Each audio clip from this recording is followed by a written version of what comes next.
Heysel disaster years later, things were unsafe and the consequences were disastrous. Then in 1985, Margaret Thatcher's government stepped in. They introduced the Sporting Events Control of Alcohol Act, banning alcohol in view of the pitch across England and Wales. Since then, many fans and clubs have called for the law to be relaxed, especially since other sports don't face the same restrictions. If you're popping down to watch the Red Roses roar at Twickenham, feel free to grab a pint on the way to your seat. Wandering down to Lord's to catch some boundary bashing? Fill your boots with G&Ts. But if you were hoping to cheers your club's promotion to the Premier League with a Prosecco in hand from pitchside, sorry, it'll have to be tea or Bovril. In 2021, it looked like things might finally change. The government commissioned the Crouch Report, a fan-led review into football governance. One recommendation was to allow League Two and National League clubs to lift the alcohol ban to boost matchday revenue. But nothing came of it. Authorities still weren't convinced that fans could be trusted. And then in January 2025, something did change. The Women's Championship, now called the WSL 2, launched a trial allowing fans to drink in the stands. The reasoning? Well, fans at women's matches tend to behave differently. Less aggression, more family-friendly vibes. Now, the women's game is raising the bar, literally. Select WSL and WSL2 stadiums are allowing fans to drink alcohol in view of the pitch. It's been a landmark move showing growing trust in fans and recognising that women's football is building its own culture. So could the men's game be the next to leave the 1980s behind? Well, maybe, if fans can prove they can handle a pint without pitching it at someone. Yeah, don't hold your breath. Until then, it's Bovril all around. Cheers to that.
Good morning, everybody. This is the world's biggest sports radio station. It's talkSPORT. My name's Max Rushton, alongside me, Barry Glendenning. And I suppose, Barry, we should start with that breaking news that Crystal Palace are in the title race, isn't it? I know Glaston's doing an excellent job, but I think that's a real bombshell from Tom Klein. It does mean we have at least a 9-way race for the Premier. If we're suggesting that anyone above Crystal Palace is in the title race, well, maybe Tom doesn't think all the teams above Palace are in the title race. And to be fair, he was paraphrasing Henry Winter. So I'm not sure if it's Henry or Tom who think Crystal Palace are in the title race. I mean, they've lost Henry, isn't it? 3 in a row. One of those a League Cup match. Maybe they tanked that one on purpose to concentrate on their tilt at the Premier League title. Only 16 points off the lead. And the season is young yet, Max. Champions. It is a sign of champions to lose games when you're not playing that well, isn't it? So there we are. This is exciting news. And, and Henry has such power that when he makes a statement, it gets into the news headlines. Yeah. Have you noticed? It's very rare that you or I would say something on this show and then the news would lead with it when our show is finished. Isn't it? So, I mean, that's why he's coming out with these really punchy ideas that, Crystal Palace in the title race. Well done to them. Do you think if I announced, in all seriousness, on this show that, I don't know, Brighton are in the title race, give it a go. Would that be on the 2 o'clock news? Well, don't do it now. don't do it now because people will see what we're trying to do, but drop it in during the Premier League review, when we've talked about the Arsenal-Brighton game. Bournemouth haven't won in 9. Potential champions. I'm calling it, Max. Aren't they? I've got a sneaky feeling for Wolves, Barry. I don't know about you. I mean, some say the league table doesn't lie, but I don't know. I think they've got a shot at it. Gaz has been in touch, friend of the show, of course. He says, I have my girlfriend with me today. Her name is Ali. Hello, Ali. I've explained that we have to listen to the warm-up on talkSPORT because it's like a religion and my radio church. Can you verify this? And explain she's in safe hands for the next 2.5 hours. She'll be listening to Absolute Audio Gold, which sounds like a rival radio station to me. Audio Gold. Yeah. Oh, you're listening to Absolute Audio Gold. The studio. You see, I think Gaz has mentioned a lady companion on the show before. Yeah. So I don't know if this one is the same one or a new one. Right. So Gaz I may be putting the Christmas cat among the relationship pigeons here. Absolutely. As far as Gaz, the Wolves fan for Telford, is concerned. Dear. Don't want to upset the relationship pigeons this early into the show. No. But, well, it's not a relationship I'm in. Well, I mean, I have a certain kind of relationship with Gaz, the Wolves fan from Telford, insofar as I have an injunction against him. Because anyone who gets in touch with our show as often as he does is for the watching, quite frankly. But Merry Christmas all the same. Yeah. Yes, we do. Merry Christmas, Gaz, and to Mrs. Gaz, whether she be a new Mrs. Gaz or the old Mrs. Gaz. Yeah. Or maybe he has several Mrs. Gazes on the go at the same time. I don't know. It's a big risk if Gaz is doing that. Maybe he has a Saturday one and a Sunday one. One for me and Charlie on the Saturday and one for us on a Sunday. The Sizzler's been in touch. Yeah. This is a point of contention. He says, good morning to you both. Looks like the annual leave cancellation was processed in time. Did you not, this is for me, Max, did you not fancy standing outside the MCG singing about Jerusalem or 10 millimetres of grass on the pitch? Thanks to both of you for the laughs and anecdotes this year. Yeah, you were a bit sad, Barry, because I took today off because I was planning to be at the MCG to watch day 3 of the cricket. Now, the G, mate. I was at the G, mate, yes. And then that didn't happen. And so I said to Danny, listen, and it was done very publicly in the WhatsApp group. Yes. I said, Danny, it's your show, but if you can't be bothered, I'm happy to do it. And so he clearly couldn't be bothered. There is a real can't be bothered air to this show. Nobody's in for the footballer game. If you want to play, 03717223344. Management aren't listening, are they? Let's face it, between Christmas and New Year, we could do what we want. We could just play hits like Absolute Audio Gold. We could do whatever we like. But you were hoping for a Danny Kelly show. Are you suggesting, do you prefer working with Danny Kelly, or is it that he talks more than me? Yes. That you would have had an easier ride? Do you have to put more into a show when I'm here?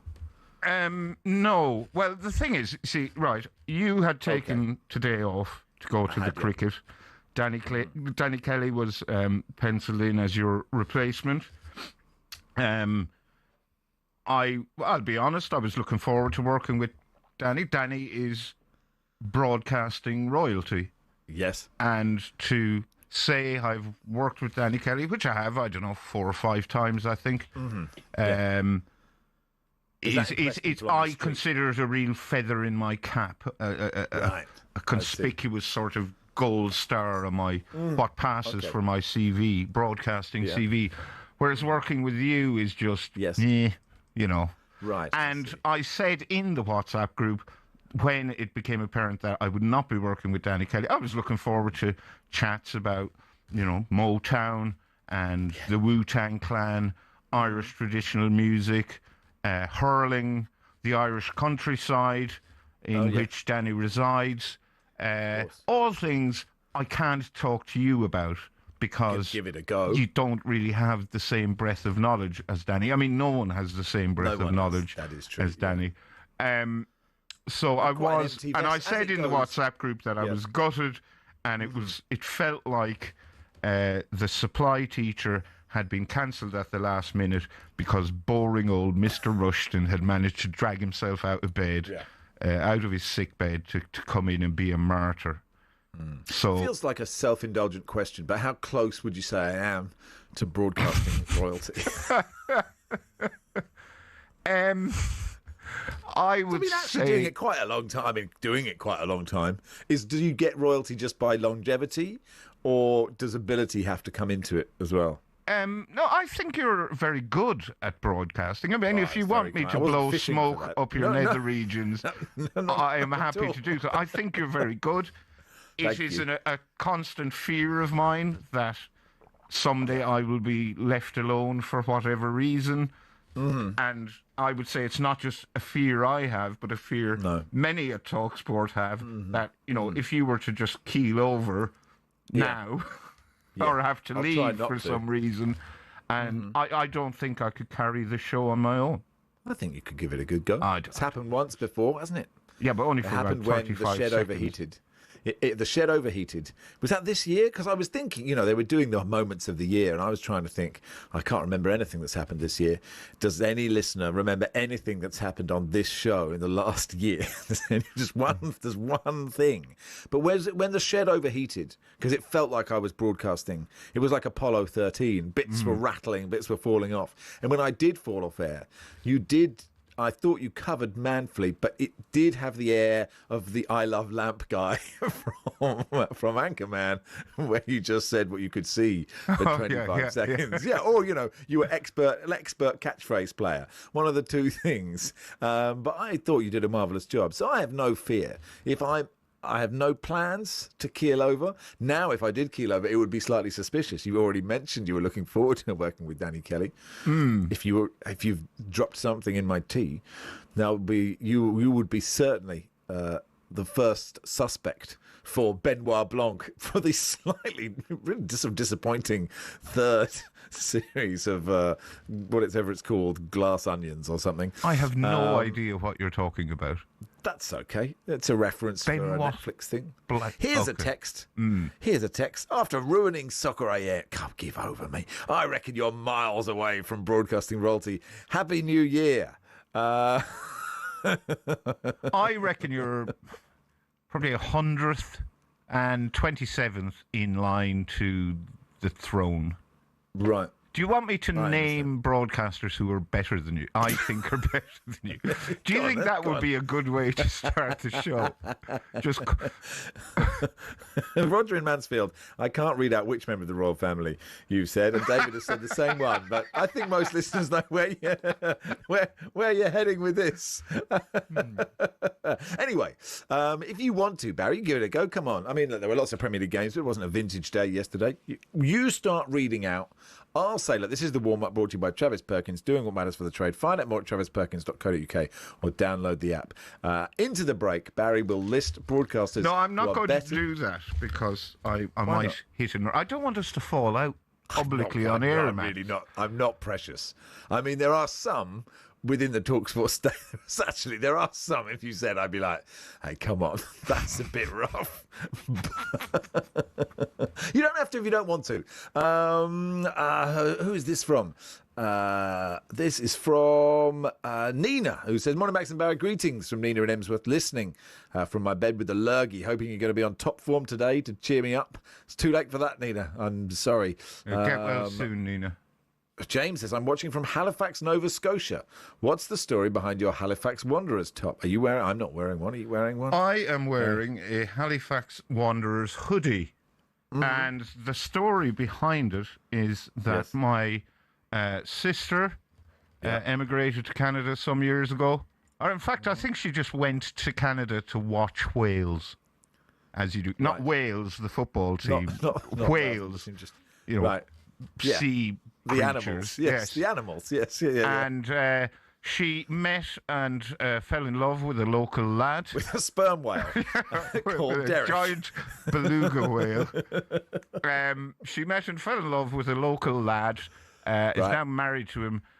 So my nephew, who is in the Canadian Navy, he came over to London and stayed with me. And as a thank you gift, he gave me this tatty old Halifax Wanderers hoodie, which is a treasured garment.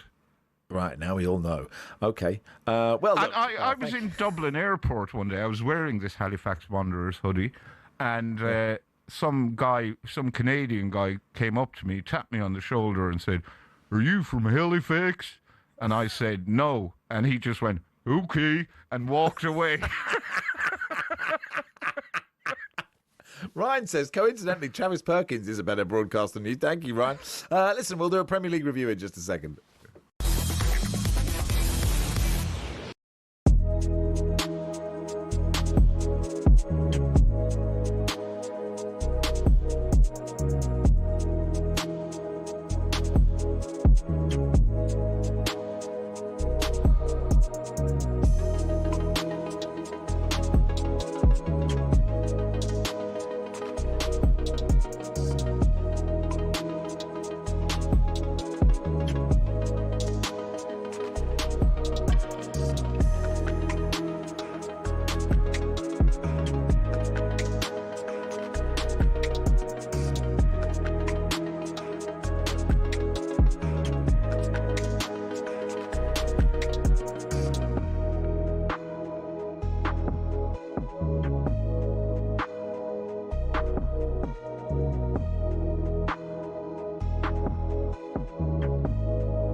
Morning, you are listening to the warm-up on talkSPORT. Max and Barry with you until 1:30. Shawnee says, do all Canadians sound like Droopy?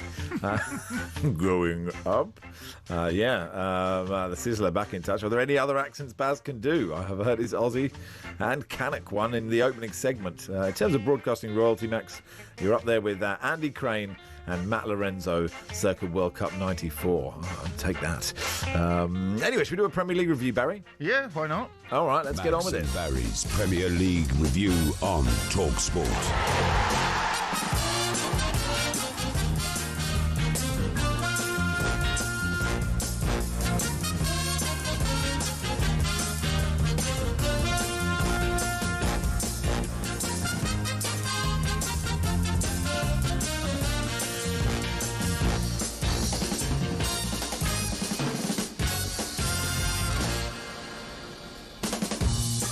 Let me set the scene for you, Barry.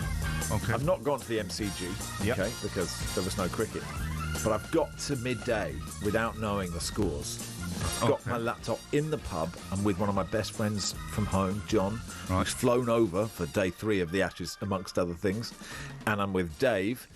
Saturday warm-up listeners will know Dave as my taekwondo guest in Jolly Hockey Sticks, because he was the osteopath for the Australian taekwondo team, Olympic team 2007 to 2008. And I don't know the scores, and I watch Match of the Day, and it begins with Forest City, and I'm thinking, wow, Forest are getting something out of that game. So by the time that ends at 2-1, I'm thinking, this is not a vintage day in the Premier League. Right, well, a lot to unpick there. Yeah, okay, let's unpick. I do remember the taekwondo game of Jolly Hockey Sticks. I would have won. Oh, right. Because I used to ghostwrite a column for top taekwondoer Sarah Story back in the day. And got to know a few taekwondo people. Did she only write about taekwondo? Can you get a weekly column out of taekwondo? Well, she had a quite interesting backstory as well. So. Oh, okay. And yeah, and then I went to meet her in Taekwondo HQ up in Manchester, wow. Which was quite a bleak place. Right. Oh, yeah. Yeah. Anyway, I've gone down a Taekwondo avenue or it's Taekwondo. Quite hard to get out, and I'm not helping you out. I'm going to high-pick my way out of it. Right, the second thing I want to unpick is your friend John. Your good friend? How good friend? How well do you know this I had guy? 2 best men at the wedding that you were invited to but didn't come to. And he was the other one. He was one of them. Yeah. He was one of 2, neither of whom we knew. So one of your 2 best men, so he's one of your very best friends. Yeah. He flew all the way to Australia for day 3 of the 4th test. Well, he flew with his family. The cricket is postponed or cancelled. There is no cricket. It's gone. So he's at a loose end. Yeah. You have Danny Kelly ready to step into the breach today. But you've just decided to sack John off and do the show instead. Well, no, because his family are with him, and so he's got young kids and I've got young kids, so we wouldn't be out now anyway. Okay. Right. It wouldn't happen. Okay. To the game. I thought this was a very good game. The first half, not so much. Second half was brilliant. And I think it was slightly ruined by Sean Dyche's post-match whinge, which seems to have been taken up by a lot of other Forest fans because they've seen him whinge, so they feel they have carte blanche to whinge about the refereeing. I agree. Ruben Diaz should have been sent off. He was very lucky not to get a second yellow card for that trip on Igor Jesus, who was brilliant throughout that game. He gave, he bullied City's defenders, and it's not often you see them bullied like that. Now, as for the goal, I don't know what Sean Dyche's problem is, and if the roles were reversed, I can assure you Sean Dyche would have no problem whatsoever with that goal. If it was a City, one of his players had brought a Forest player to ground like that, or a City player to ground like that. Well, I thought it was interesting that Rooney on Match of the Day picked out that actually he thinks it was a foul by Nico O'Reilly on Morgan Gibbs. No, a foul by Morgan Gibbs White on. Yeah. Because when I first saw it, I thought maybe that could be given. I've seen them given, etc. But actually, Gibbs White is clever. He locks his arm, locks his leg, and then tries to pull O'Reilly down. But Nico O'Reilly is so strong, he doesn't fall over. So it makes it look like a foul. But but maybe he's entitled to whinge because if Ruben Diaz is sent off, then it is a slightly different game. I think it's a totally different game because I think Forest deserves something from that game, and I think they were very lucky not to get at least a point. They were really, really good. But the plus side is just watching them play like that. There's no chance of them getting relegated, because they were superb yesterday. I thought as well the pre-match tributes to John Robertson were very moving, very touching. He's a little bit before my time, but I've seen highlights of him playing, and he was something else. Yeah. And just to, by all accounts, I met him once, but just a totally wonderful bloke. And Stuart Pearce on the show yesterday really, paid tribute to him brilliantly, actually, and what he meant to that football team. Look, I thought the Cherky Riders goal was lovely. I think Lars was saying yesterday he thinks City are more interesting than they have been for a while. I don't know if you agree with this, Barry, that it's sort of past, it's a different version of Pep that is more interesting than the sort of tedious Pep bit. I can't say I've noticed particularly. I have noticed in recent weeks that they seem to be scoring a different type of goal. The textbook City signature goal was always work the ball to the byline, someone pulls it back, and then Haaland or Foden or somebody else smacks it into the corner, or into the bottom corner or the top corner. Now there seems to be a lot of extremely close control, shifting the ball sideways at great speed, and then somebody walks it into the net, Wenger-era Arsenal style. So I'm not saying there's a right or a wrong way to score a goal. They all count. But, I actually wanted... I was rooting for Forest in this game yesterday, not through any particular anti-City bias. They were playing so well, I thought they deserved something. Also, I didn't see Sean Dyche complain that Igor Jesus, who didn't get booked for, dissent, simulating a yellow card, or maybe it was an imaginary red card. It was an imaginary red card he was waving. No complaints from Sean Dyche about him not getting booked for that. I don't think that should be a booking. I think waving an imaginary card around is a bit silly, but I don't think that should be. If he gets booked and Diaz doesn't, the injustice there is too much for me. But you see, I think it shouldn't be, because if you wave an imaginary card, yellow, be it imaginary yellow or an imaginary red, and you get booked for it, can you not claim that, well, actually, I was waving an imaginary birthday card or a Christmas card? Or a banana. Yeah. There's absolutely no way. There's no way of the ref knowing, unless you're sort of so good at the charade that you can tell it's obviously a yellow card. Like if Igor Jesus had not just waved his hand like that, but if he'd gone into his imaginary top pocket and pulled, put off an imaginary whistle to his mouth and then beckoned Diaz over there and then brandished a card, I think then you can get booked. And then pulled out an imaginary pen and written told him to turn around.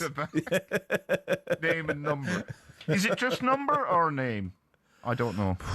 Well, I think they probably have all the numbers written down now with a little checkbox. That's what I would have if I was a qualified referee. There's a lot of numbers. I mean, some of them go up to 99. Many. That's a good point. Yeah, you need... I haven't thought it through. Don't know. I really don't know. I don't know. If there's a referee listening... 8, 10, 89. If Samuel Barrett is listening, could you please let us know what you have on your card? One little tick box moment, that would be useful. Well, look, that's good. One game done. We've got 6 to go, and we'll do them after the break.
Guardiola heads it down. It comes back to Cherki, who's right footed shot. It's into the corner. It's a brilliant finish from Ryan Cherki. Back to the top of the table temporarily. Nottingham Forest 1, Manchester City 2. And Arsenal are going back to the top of the Premier League, and it's an own goal from Jorginho Rutter. Yet another own goal. Some ex-Arsenal players think they're not lucky. Are you sure? Finishes here. Arsenal 2, Brighton 1. Could be a second here. Indeed, there is. And it's Florian Wirtz who's got it.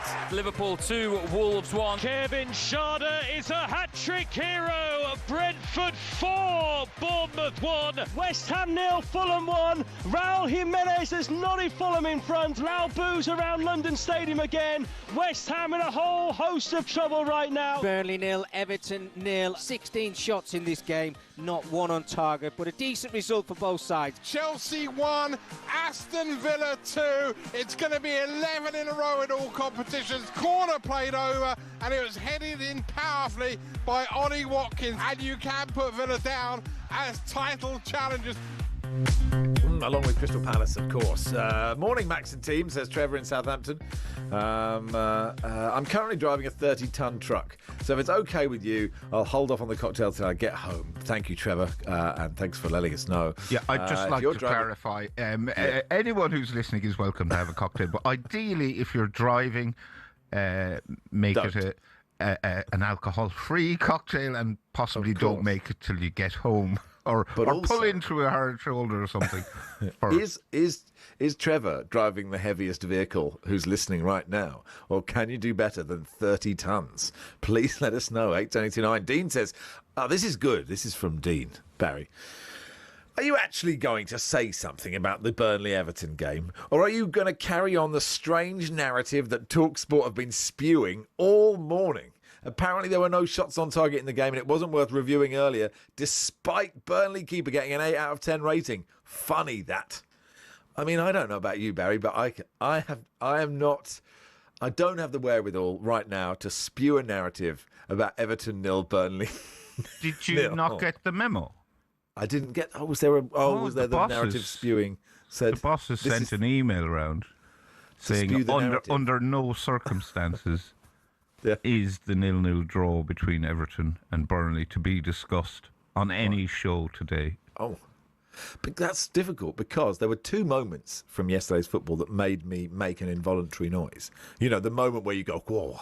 And one was Zian Fleming's shot that hit the post and hit the inside of the post and didn't go in. I just thought, how unlucky are Burnley. But we can't discuss that. But that's not a shot on target. So you're just feeding the narrative. I'm feeding you, right. I'm sorry. What can I do? That's what happened. What do you want me to say? That is what happened. Well, I have literally nothing to say about it because I didn't see any of it. Right. Because I had a feeling that the diktat would be issued. I thought, well, if I don't watch it, then I can't accidentally comment on anything that happened in it. Taekwondo Dave made a good point, which was if in about 2005 you'd fallen into a coma and then you woke up now and David Moyes is still the Everton manager and then you looked at their results over the last 20 years and you would think, wow, this is a patient board, isn't it? Where Everton have just been circling the drain for so long and yet they've stuck with Moyes for 20 years. I thought it was a good point from Dave. You don't seem to be interested. I'll pass on. Well, do you think West Ham wish they'd stuck with Moyes? Yeah. Oh, that's a good question.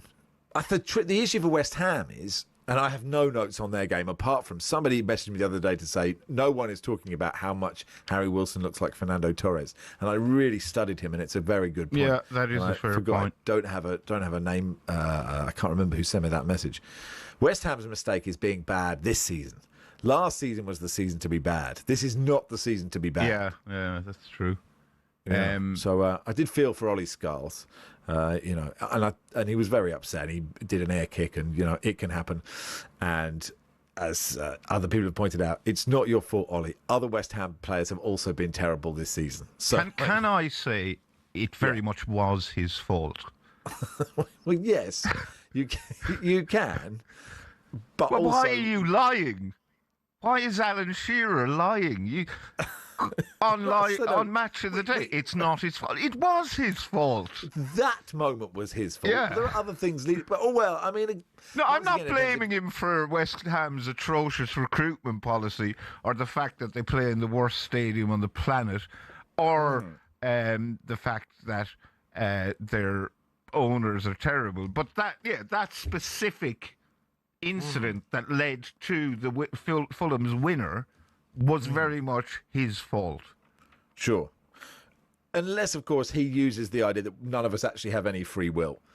And so where we are and what we're doing is just pure chance. Well, it looked to me like he isn't Nietzschean. He hasn't studied his Nietzsche, or doesn't buy into the Nietzschean argument about free will. Good if he'd said that because in the otherwise he post-match, wouldn't have been as upset as he was. He'd have just gone, well, it's nothing I could do. Sure.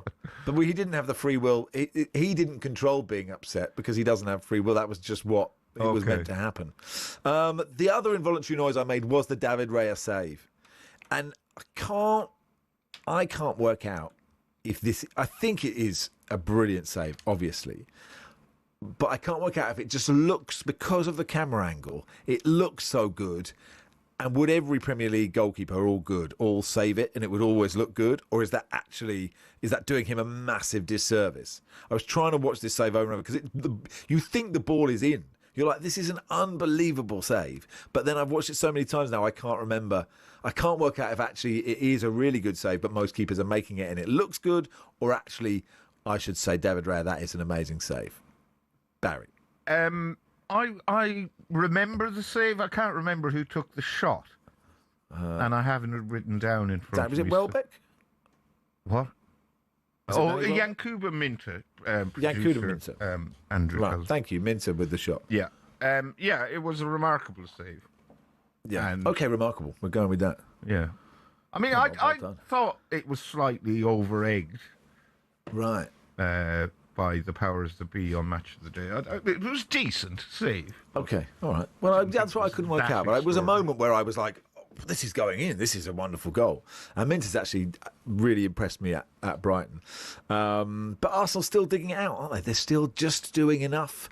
And this seems like the third or fourth game in a row where they've just about done enough. And one wonders if they will start not doing enough, or this is the rut and they will emerge from it. And I'll tell you, I'm very excited about Aston Villa now, because Aston Villa have been brilliant. Okay, they've won 11 in a row, while Ollie Watkins has not been playing well. Ollie Watkins scored twice yesterday. If he hits form, who's to say Villa can't? I'm going to go full Henry Winter and say Aston Villa are very much title contenders. Well, I think actually that's what he said, but it was translated as Crystal Palace in the news. Look, 11 wins in a row is completely mad, right?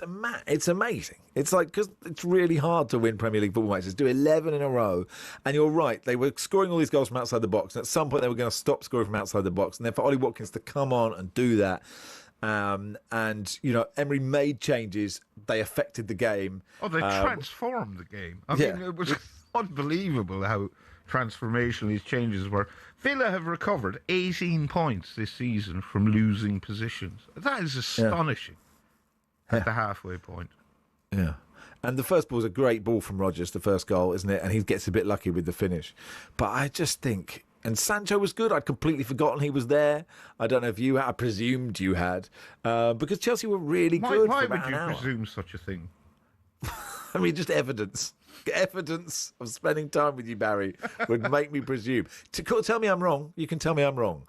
When Sancho was there, did you go, I knew that was happening? No, I knew he was there, but the first time I saw Victor Lindelof a couple of weeks ago, I went, oh, yeah. Yeah, I didn't know that. Absolutely no idea. John in Worcester currently driving a 44-ton lorry. No cocktail up the Villa. Ian the Hearts fan currently driving a 44-ton truck. 44 tons, says Kevin. This is good stuff, isn't it? So, either a massive coincidence or quite a lot of trucks are 44 tons. What else have we got? Do you know what my favourite goal of the day was? No, I don't. It was the other Brentford goal, not the one scored. All the other ones scored by Kevin Schade, but the one that bounced in off the Bournemouth keeper and bounced off about It looked like it bounced off about 5 people. It was great entertainment. Very I enjoyed it. slapstick. Really enjoyed that one. It hit the post, hit the keeper, and went in. Didn't it? Eventually. Yeah. So that was my favourite goal. But well done, Kevin Charter. I thought he did a marvellous, a brilliant job. And the goal where he didn't break stride and he sort of powered through, and laid it off. And that is a real sign of a player who's in confidence is sky high. What is happening to Bournemouth, though? I mean, 9 games without a win. 5, I think, drawn 4, lost 5 of their last 9. And the praise that was being lavished upon them. Anthony Areola was being touted as future, I don't know, Manchester United manager, Real Madrid manager. Yeah. Who isn't? Yeah, I don't know is the answer. And in my mind, they're still good. Like in my mind, they aren't on this terrible run. And like it's the third relegation spot, isn't it, at the moment that is tight, right? It also Robert looks says, like they might lose Antoine Semenyo. And it seems City are in the box seat to sign him. Do City really need another winger? I don't know. Anyway, what were you about to read out? Robert was saying, "Hi Max, I'm currently listening while driving the NASA Space Shuttle crawler transport system at a steady 1 mile an hour, weighing 3,000 tons. I too can't believe the anti-Burnley bias in the media. Cheers, Bob at the Kennedy Space Centre." Thank you, Bob. Appreciate your message. Callie says, "I'm at the gym. Unfortunately, no cocktail." Lord Farquhar says, "Good morning, Max. Barry is my enemy today, so I can't offer him the same courtesy. Come on, Leeds," he says. It is Max and Barry on the warmer. Hi, I'm Tony. I'm going to Kings Lynn from Exeter in a 44-ton truck. Happy cocktail party. If you are driving articulated lorry, please don't have a cocktail. I think is the main message from this programme. Ideally, don't text either. You're probably right.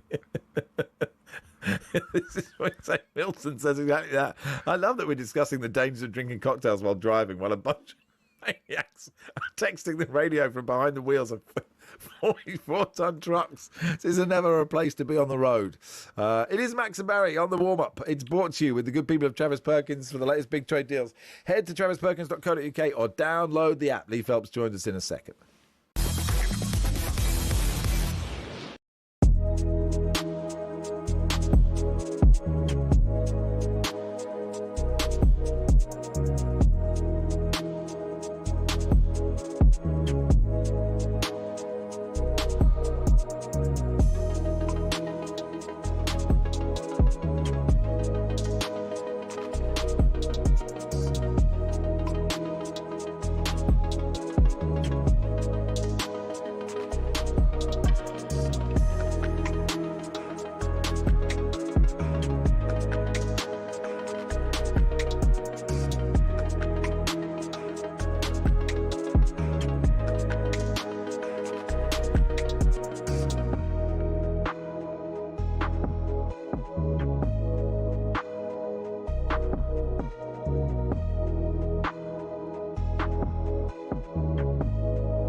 Morning all, the warm-up on talkSPORT. Max and Barry here until 1:30. John from Worcester, one of the 44-ton truckers, says, I'm currently on break.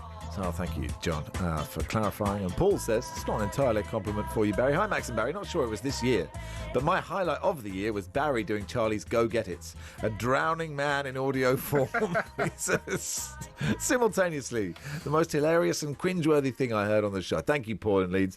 We appreciate all feedback. It's tricky. Look, the Go Get It's are hard, Barry, aren't they? It's a hard bit of broadcasting. I don't appreciate all feedback, Max. I only appreciate positive feedback telling me how great I am. And I'll be honest, we don't get much of it. Yeah. Good morning, Max and team. Trevor here again. I feel I need to point out that I'm not actually driving and texting. My lorry is now only 17 tons, as I got rid of a load of rubbish off the back, legally. So we're not into are you fly tipping at the moment is the next step. That would be quite a lot of 44 down to 17 tons. What was on the back of the lorry? That is a heavy thing, isn't it? Have a good new year, out the toffees, says Trevor. Anyway, let's look at the latest odds out of today's action with William Hill. In the Zone on talkSPORT. Brought to you by Final One Standing. New from William Hill. 18 plus gambleaware.org. Terms and conditions apply.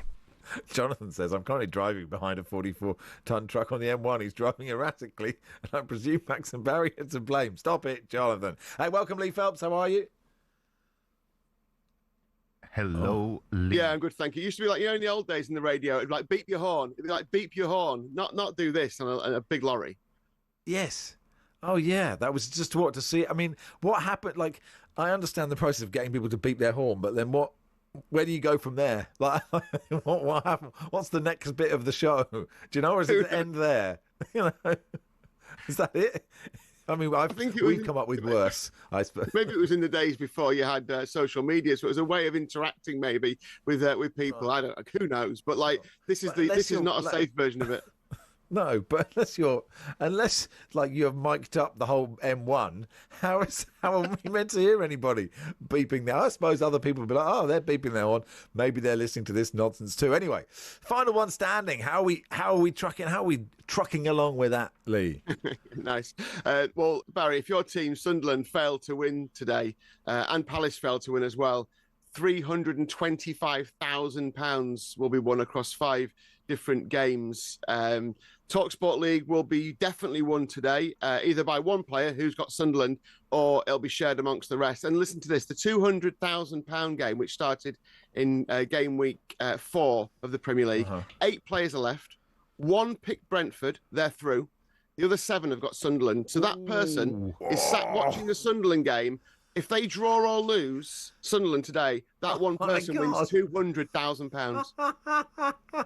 The agony. I mean, almost all the time, needing Sunderland to draw or lose would be the safest bet imaginable. But, yeah. Unbelievable. Yeah, so there'll be Leeds fans today for that one. So, yeah, there's a lot riding on that game. Today we'll find out if they win. Of course, they all stay in and it carries on. But yeah, it's going to be some day today. There's a new £20,000 game. Anyone who's not playing yet or got knocked out this weekend, there's a £20,000 game that's just launched as well yesterday, so you can enter that free as usual on the William Hill app. But yeah, we're getting to that stage where these games we're going to have winners one after another. Maybe some today, then some on the 30th fixtures, and then some on the 4th. So we're going to see a lot of money shelled out over the next week or so, I think. The stress of watching a football match. I mean, obviously, I'd like to be in the position where I might win £200,000 if Sunderland don't win. But the stress of watching it is almost too much to bear. I hadn't even considered this bit would happen. And of course, this bit happens in this game, Lee, but I hadn't really thought it through. Would you just go out? Would you just go out and just check back in after full time? Oh, I've absolutely no idea. You'd just be feeling sick all day. You'd be feeling absolutely sick. Sick as a dog. Blimey. What about the actual sport then? What did yesterday's results do to the title race? Yeah, well, we had Tom Clayton saying at the top of the show that Crystal Palace are in the title race, which was a shock to most of us. But, it's in the news bulletin, so it must be true. They're definitely not in the title race as it stands right now. Arsenal still odds-on favourites, 4-6. Man City 6-4 after their win. Villa have moved into 16-1, which I know obviously the conversation is, are Villa in the title race? I mean, at 6-1, you're still 16-1, so you're giving them a 6% implied chance of them winning the title. They've got, and the thing is, I've been saying for a few weeks, Man City, Arsenal's obviously biggest rivals. They're the only team capable of going on a long winning run. Look at Villa, 11 on the spin. It's a City. It's Arsenal Villa on Tuesday, isn't it? Like Arsenal Villa on Tuesday is such a massive game. Yeah. If Villa were to beat Arsenal on Tuesday, Lee, what would that do to their price? Do you know? Yeah, obviously it'll bring it in a lot. I think there's still a distrust about the kind of their longevity and their consistency though. So obviously it will bring it in. It'll be a lot shorter than it is now. But I think a bit like when everyone always points back to Leicester for when you're a bookie. Oh, you didn't think they'd ever win it. Well, no one really thought until right near the end. And Aston Villa, similar category, isn't it? It's fantastic manager. They've got great players.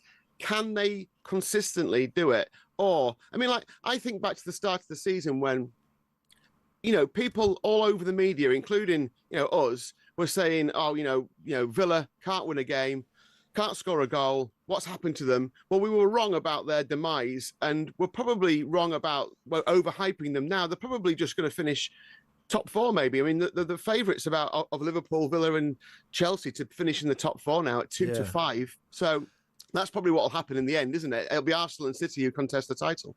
Yeah, look, I think their squad is better than Leicester's squad, but I think they are up against much better teams than Leicester were, and that's sort of perfect storm for Leicester to win that Premier League, which was just, it was amazing and it was brilliant. But, you can't question their consistency when they've won 11 in a row. You can't really be more consistent than that, can you? A couple of games today. I was staring at the league table, and I know it's very tight in there, but Tottenham are too near the relegation zone for me at the moment. I know there's a big gap because West Ham are garbage as well as Burnley and Wolves, but yes, I'd like Tottenham to win, please, today at Palace. Yeah, I can imagine. Yeah, they're just over 2-1 to win, though, at Palace, who are 5-4, 11-5 the draw. I think, again, the traders are getting used to where Tottenham are as a team. Palace, probably justifiable favourites at home, aren't they? I know they've had a bit of a sticky patch, but and they looked a bit leggy. There's an epic boost on this game. It's both teams to score even money, enhanced from odds on. Palace have seen that happen in the last three league games in the Premier League, in the Europa League, and in the Conference League, and then that dramatic cup quarter final as well. Spurs away form, they had that 2-2, didn't they? The 4-1 defeat in the North London derby. So yeah, that epic boost looks a good one. Both teams to score even money. Staking limits apply. In the Sunderland Leeds game, Sunderland are 13-8. I thought they might be a little bit shorter. Obviously, the players who are missing for AFCON obviously makes a difference to them, but they've been very good at home. Leeds are 7-4, so there's not an awful lot between these two teams in terms of odds, and the draw 21-10.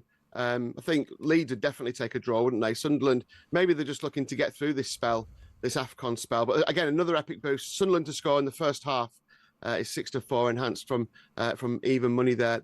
I guess the player to look out for is Dominic Calvert-Lewin. 5 on the spin.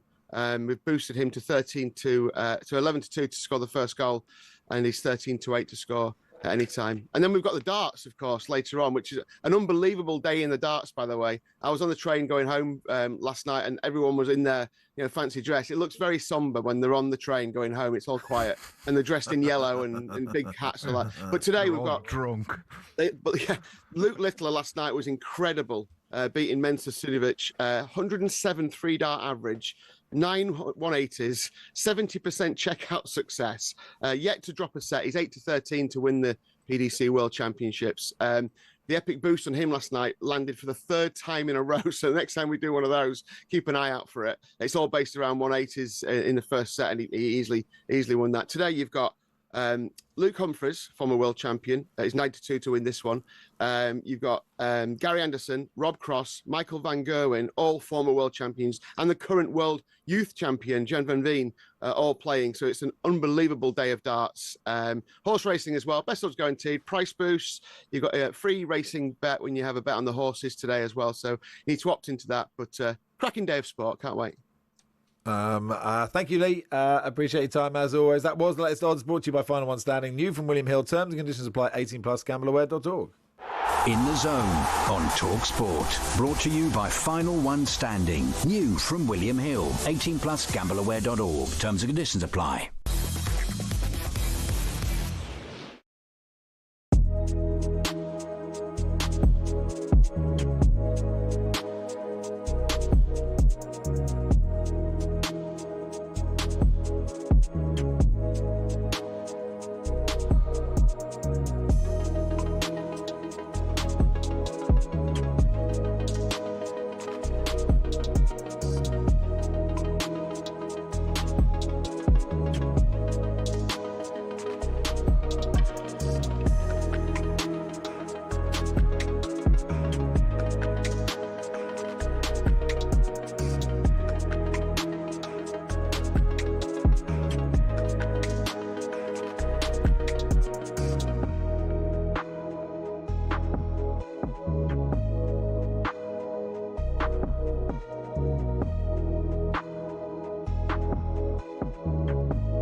Fancied having a beer in the stands while watching your team at the Emirates?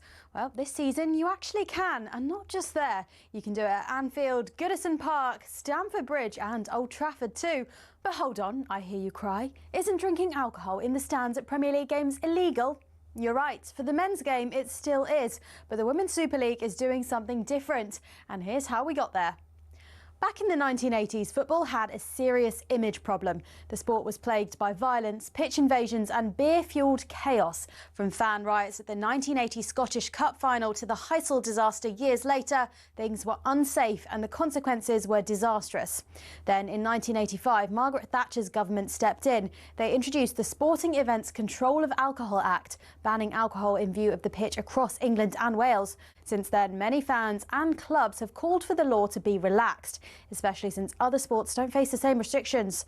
If you're popping down to watch the Red Roses roar at Twickenham, feel free to grab a pint on the way to your seat.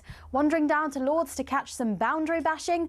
Fill your boots with G&Ts. But if you are hoping to cheers your club's promotion to the Premier League with a Prosecco in hand from pitchside, sorry, it'll have to be tea or Bovril. In 2021, it looked like things might finally change. The government commissioned the Crouch Report, a fan-led review into football governance. One recommendation was to allow League Two and National League clubs to lift the alcohol ban to boost matchday revenue.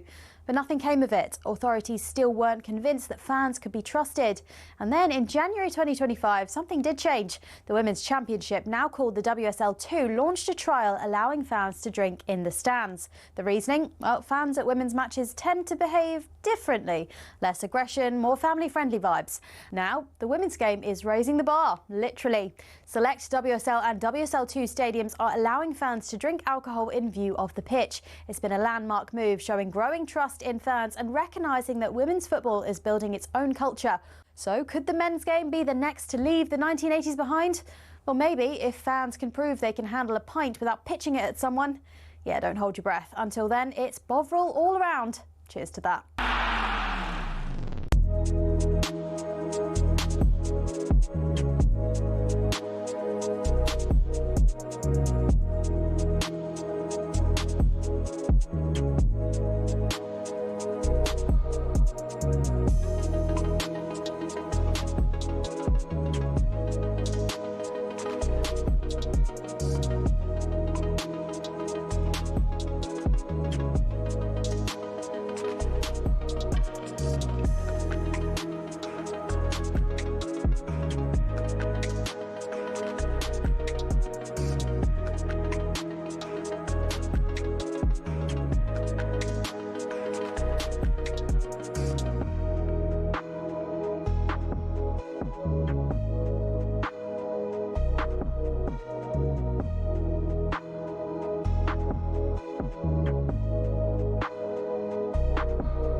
Good afternoon. You are listening to Warm Up on Talk Sport. Max and Barry with you until 1:30. Brought to you with the good people of Travis Perkins.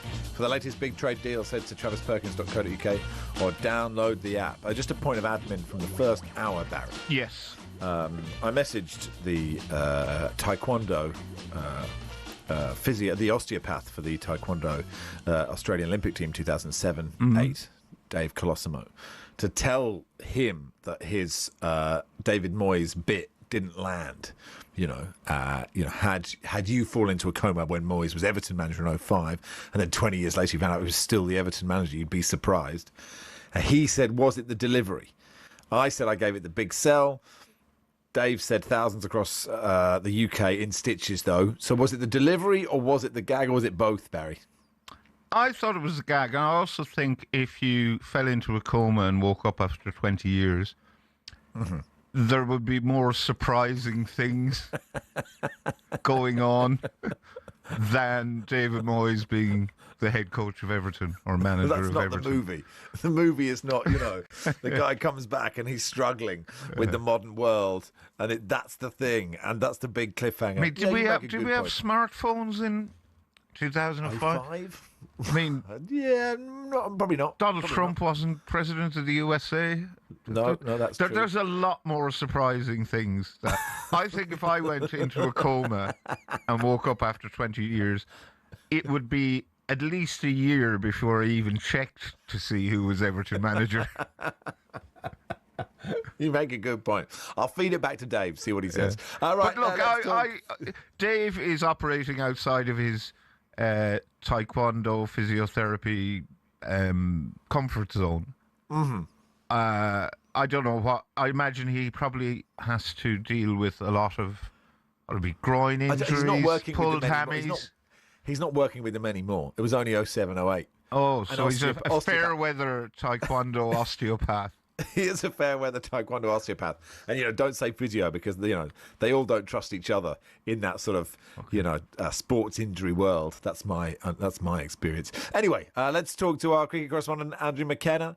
Looking back on the fourth test, 3-1 down. England going to be tough to win it from here, Macca. But the thing that I think that's sort of found most interesting, sort of in the aftermath, is the curator, the groundsman, a man I'd obviously not heard of because I don't know the names of groundsmen, Matt Page, having to do a press conference about how he's let the world down because of 3 more millimetres on a wicket. It was very much Dominic Cummins in the Rose Garden, wasn't it? Yeah, it was the strangest thing ever. And what I've not been able to find out yet was it his choice to go in front of the media and put his hands up and say, I got this wrong? Or was it the Melbourne Cricket Ground who said, you're going in front of the media tomorrow to explain this one away? I feel sorry for him. There are very few professions in the world where if you have a bad day at work, the entire globe gets to see it. Now, we're actually another one of those that we can have an absolute stinker and the entire world gets to listen and watch us do it. I would add on a regular basis, yes.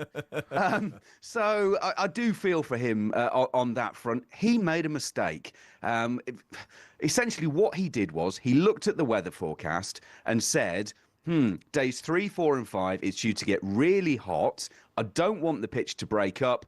How do I get round that? I'll leave a bit more grass on it to help it stay together. But unfortunately, in doing that, that extra grass played into the bowler's hands, made it completely one-sided, and we ended up with one of the worst games of cricket of all time. It's a genuine mistake. It's a once-in-a-career kind of mistake, and he's going to have to live with that one. What I would say, though, is I've found out this morning, I actually think there was a worse mistake made over the course of this Boxing Day Test match. And that is, think back to the first test of the series in Perth that lasted 2 days. And if you're then the rest of the organisations, if you're the stadiums and the cricket associations for each of the next one, you'd be a little bit nervous, wouldn't you? I read today, and I'm taking this on trust in from one of the media outlets, that Cricket Australia and the Victorian Cricket Association did not have insurance in case this game did not go the full distance, Oh. which is a staggering decision because, first of all, you've had a warning shot in Perth. So to then do your analysis and say, no, we're not going to have insurance. I understand it's pretty routine in England that we insure it. However, what makes it even worse, Max, can you tell the good people, because you're in Australia, who are the headline sponsors of this Ashes series? Yeah, they are. It's an insurance company, isn't it? It's an insurance company.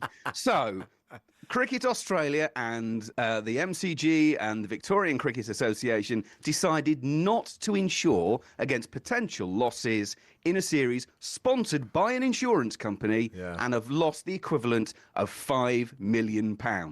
I would argue that's worse than a groundsman leaving 3 millimetres of extra grass on the pitch.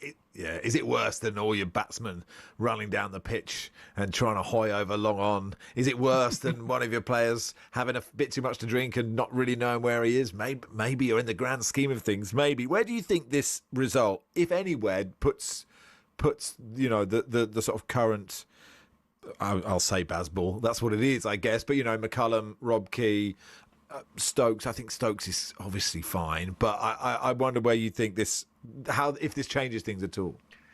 I don't think it changes a great deal because they went there to win a series and they can't win a series. So I keep hearing people say, well, if we win in Melbourne, we win in Sydney, it ends up 3-2 and it looks a bit different. Well, only the optics are different. You have still lost. And there's a difference in being 2-2 going to Sydney and losing a decider.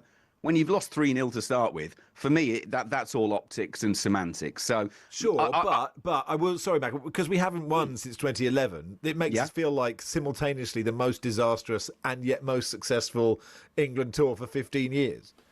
Yeah, it's very true. We've got to take the positive in the fact that we were able to win a game. I mean, it was an absolute crazy match. And did we actually win that game because we won the toss? We know that England love batting fourth and chasing, and actually the way that this game panned out, first of all, it played into England's hands being able to chase. They love it. It's almost a bit like a white ball game. If you know that you have to score 180 in 25 overs, you can then break it down and whatever. They almost play it like it's a white ball game. So they like that, being able to bat last on that. It all played into their hands. I'll be honest, though, I think this has been one of the worst Ashes series I can remember. And I'm talking about both sides. The quality of cricket at times has been shambolic.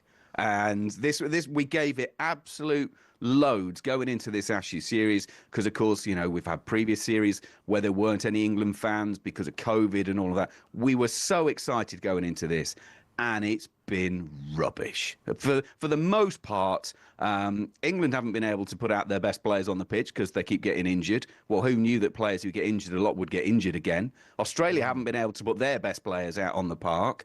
And some of the cricket has just been brainless at times. It's a bit harsh on is that a bit harsh on the I think the Australian bowling attack has been excellent in this series. Is that not? And you say, they've at times they haven't had Cummins, they haven't had Hazelwood for the whole thing. Lyon hasn't played a big role. They have been missing players, and I just sort of think Boland, who is really underrated, and Nisa's come in and done a really good job. Yeah, they've been probably the best part of the whole thing, the Australian bowling. I mean, Mitchell Starc has been phenomenal. He's been Mitchell Starc. Nisa was really interesting. The fact that the England setup kept telling us that county cricket wasn't that relevant to the international matters, yet here was Nisa bowling 75 miles an hour with the keeper stood up, which you see in county cricket all the time. So, yeah, look, I just find it frustrating. Maybe I'm just a little bit too frustrated with the whole thing here, but to go back to where we started on this question about 15 minutes ago, I would be surprised if Brendan McCullum continues. He has held his hands up and he has said, well, I made a few mistakes. But the problem is the mistakes that they've made were the ones that people who genuinely cared about this team were pointing out that were going to be issues and were called dinosaurs and has-beens from people within the setup. And it's like, no, they weren't trying to dig you out. They weren't trying to... They were saying, look, we've been there, we've done that. And that is the thing. England have done 2 years' worth of preparation for this. They changed the rules in county cricket so we could have a kookaburra couple of rounds so that the players got used to that particular ball. Well, they were awful games of cricket. And in fact, I'm told that some of the bowlers actually refused to bowl in games that had the kookaburra ball because they were so awful. So, you know, they've had everything that they wanted on this, and they've gone down there and have stunk the joint out. Rob Key gave a press conference in which he seemed to be all over the place and was kind of very much defending England's selection policy, various the manner in which they prepared for this tour, etc., and so on. Is there any chance of him possibly going and the coach staying instead? Look, I mean, anything is possible, Barry. Absolutely. I think it's one of those that at this point, with the series going on, they will defend themselves. There will be a full investigation, as there is into every tour. At the end of it, they will go through it and they will analyse it. And they will have to admit that mistakes were made. It's then up to the power brokers at the ECB to try and, if you like, nail down how did those mistakes happen? How did they fall through the net? And if they feel that a lot of them are on Rob Key's door, then Rob Key has an issue. I think there are administration issues, and there are also playing and coaching issues. So I don't necessarily think it's one or the other. It could be both of them go. It could be that neither of them go. Because let's be honest, if you make a mistake, then you're entitled the chance to try and rectify it, I would say. So it is possible that the ECB do a deep dive into all of this. They find X, Y, and Z and say, right, those are the three things we have to put right going forward. Go away and put those things right. So it is possible that nothing happens. Generally speaking, though, an Ashes series, you then on to that next cycle. So it is, if you like, a fairly natural point in the cricketing life that they make changes as a result. Yeah, I think McCullum's contract, I mean, in terms of, you know, whether they can afford it, might give him a stay of execution, possibly. And also, I get the impression that because at the end of every Ashes series where we get hammered and we don't win a game, we rip everything up. We rip up too much, and what we need to do is rip up a little bit and keep a little bit, because there are some positives, you know, to come out of this series. Maybe that's what they'll do. Anyway, we shall see. Thank you, Mako. Good stuff. All the best, boys.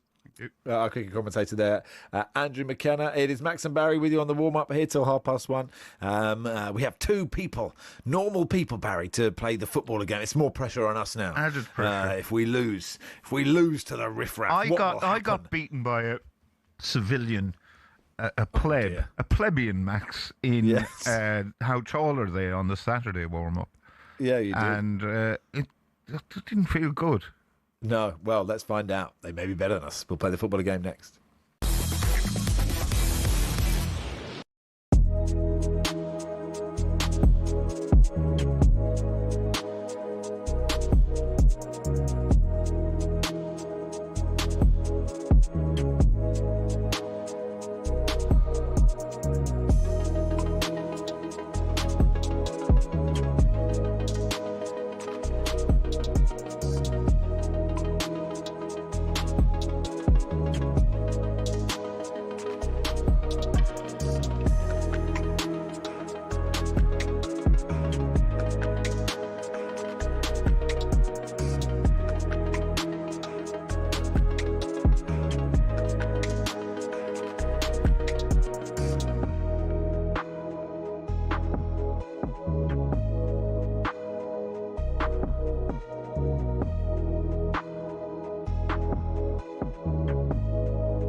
26k for 2026 on talkSPORT.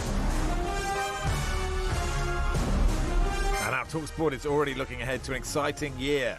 2026 will bring. I think that's a sentence. And we're giving you the chance to win a massive £26,000, which is a sentence, and quite an interesting one. What better way to kick off 2026 than with some serious cash? 26 grand. It is our biggest New Year cash giveaway, and it could be yours. 26 grand for 2026. Here is how you enter for your chance to win. You text the word WIN, W-I-N, to 83338. Text costs £2.50 plus your standard network rate. You can call 0343 423 9761. Lines close at midday on the 9th of January. That's when you'll need to answer your phone if it rings. UK residents only, 18 plus. This is a network promotion. Full T's and C's at talksport.com/win. For your chance to win, text WIN to 83338 now. Good luck. All right. We can't enter, which is a shame. Right, let's play the footballer game. And hosting today is Tom. Hey, Tom. Hello. Good start. Excited that Palace are there, going for the title. You better hope that they got. Imagine if they went on an amazing run. If you're just joining us, Tom announced at the top of at 11 o'clock that Crystal Palace were in the title race in a bulletin. So it has to be. He led the bulletin. I did. He led the bulletin. Well, it is big news, isn't it? That's the whole point of the. I'm not incorrect because they are still sort of in it. Mathematically, so yeah. It was a bold way to start the bulletin. I can't help but feel you threw Henry Winter under the bus because technically it was Henry. Well, that's true. I started with that, then I corrected myself, and then I attributed the correction to Henry. I've since apologised to Henry. So yeah, well, I hope you've upped your game for this game. It's just gone downhill since. How did Henry Winter take the apology? He didn't even notice. So he didn't notice. Okay, is that he didn't reply? Did you go up to Henry and you say? I went up to Henry because you were talking about it afterwards, and I said, just so you know, this happened, and I'm sorry if it comes across in a certain way. Okay. He was like he was in a meeting after his show with Sean Costas. So. What kind of meeting? You know what he's like. Well, a debrief after the show. Okay. They have a debrief? I know. Blimey. We should start having shows debriefs, get better? man. I don't want a debrief with you, but it's enough for 2.5 hours to talk to you, for goodness sake. Okay, well, it's possible. I mean, he has sent a message to try. He said, I'm going to make this man unemployable. He's not going to work again in this town, Tom Clane, after what he said about me. Anyway, we have some callers to play the game, some civilians. This is very exciting. Steve, the Villa fan, is here. Hey, Steve. Good afternoon, gents. How are you? Very well, very Steve. good. Thanks for coming on to play the footballer game. It's not easy. Are you a good player, Steve? We'll find out very soon. We'll find out very soon. Okay, yeah, I will say stuff. yes. Very confident. Very confident. You're very confident. Okay, Paul is a Man United fan. He's also playing. Hey, Paul. Afternoon, gents. How are we? Very good. Yeah, good. You hear the confidence there from Steve, which is bold because it's a very tough game, and the pressure of live radio can do anything to even the finest footballer game player. How are you feeling, Paul? Well, I'm the polar opposite, but having barracked and tweeted and texted the show over the years with Barry's silence, I thought it was only fair I came on and he could return the favour. Okay. Good. So here we have Paul will say absolutely nothing. Steve, punchy in his confidence. How are you feeling, Barry? I'm never confident going into this game. No. Well, let's see how we go. Let's start with player one. Player number one started his career in the year 1998 with Blackpool. He didn't score in 3 appearances. In 2001, he moved to Macclesfield Town, where he scored 8 in 44 over one season. In 2002, he moved to Stockport County, where he... Oh, was there a guess there? Yeah. Jamie Vardy? No, not Jamie Vardy. With Stockport County, he scored 18 in 98 appearances. In the year 2005... Kevin Francis? No, he moved to Rochdale, where he scored 28 in 64. In 2006... Say this again, sorry? Grant Holt. No, not Grant Holt. In 2006, he moved to Bristol Rovers. He scored 51 in 128. A few seasons later, he moved to Southampton in 2009. Ricky Lambert. It is Ricky Lambert. Oh, he's good, isn't he? That's one for Steve, the Villa fan. What are we going to do, Barry? We're losing to a civilian. This is dangerous. We're in dangerous territory. We've got to get 2. Steve you won. Invited them on.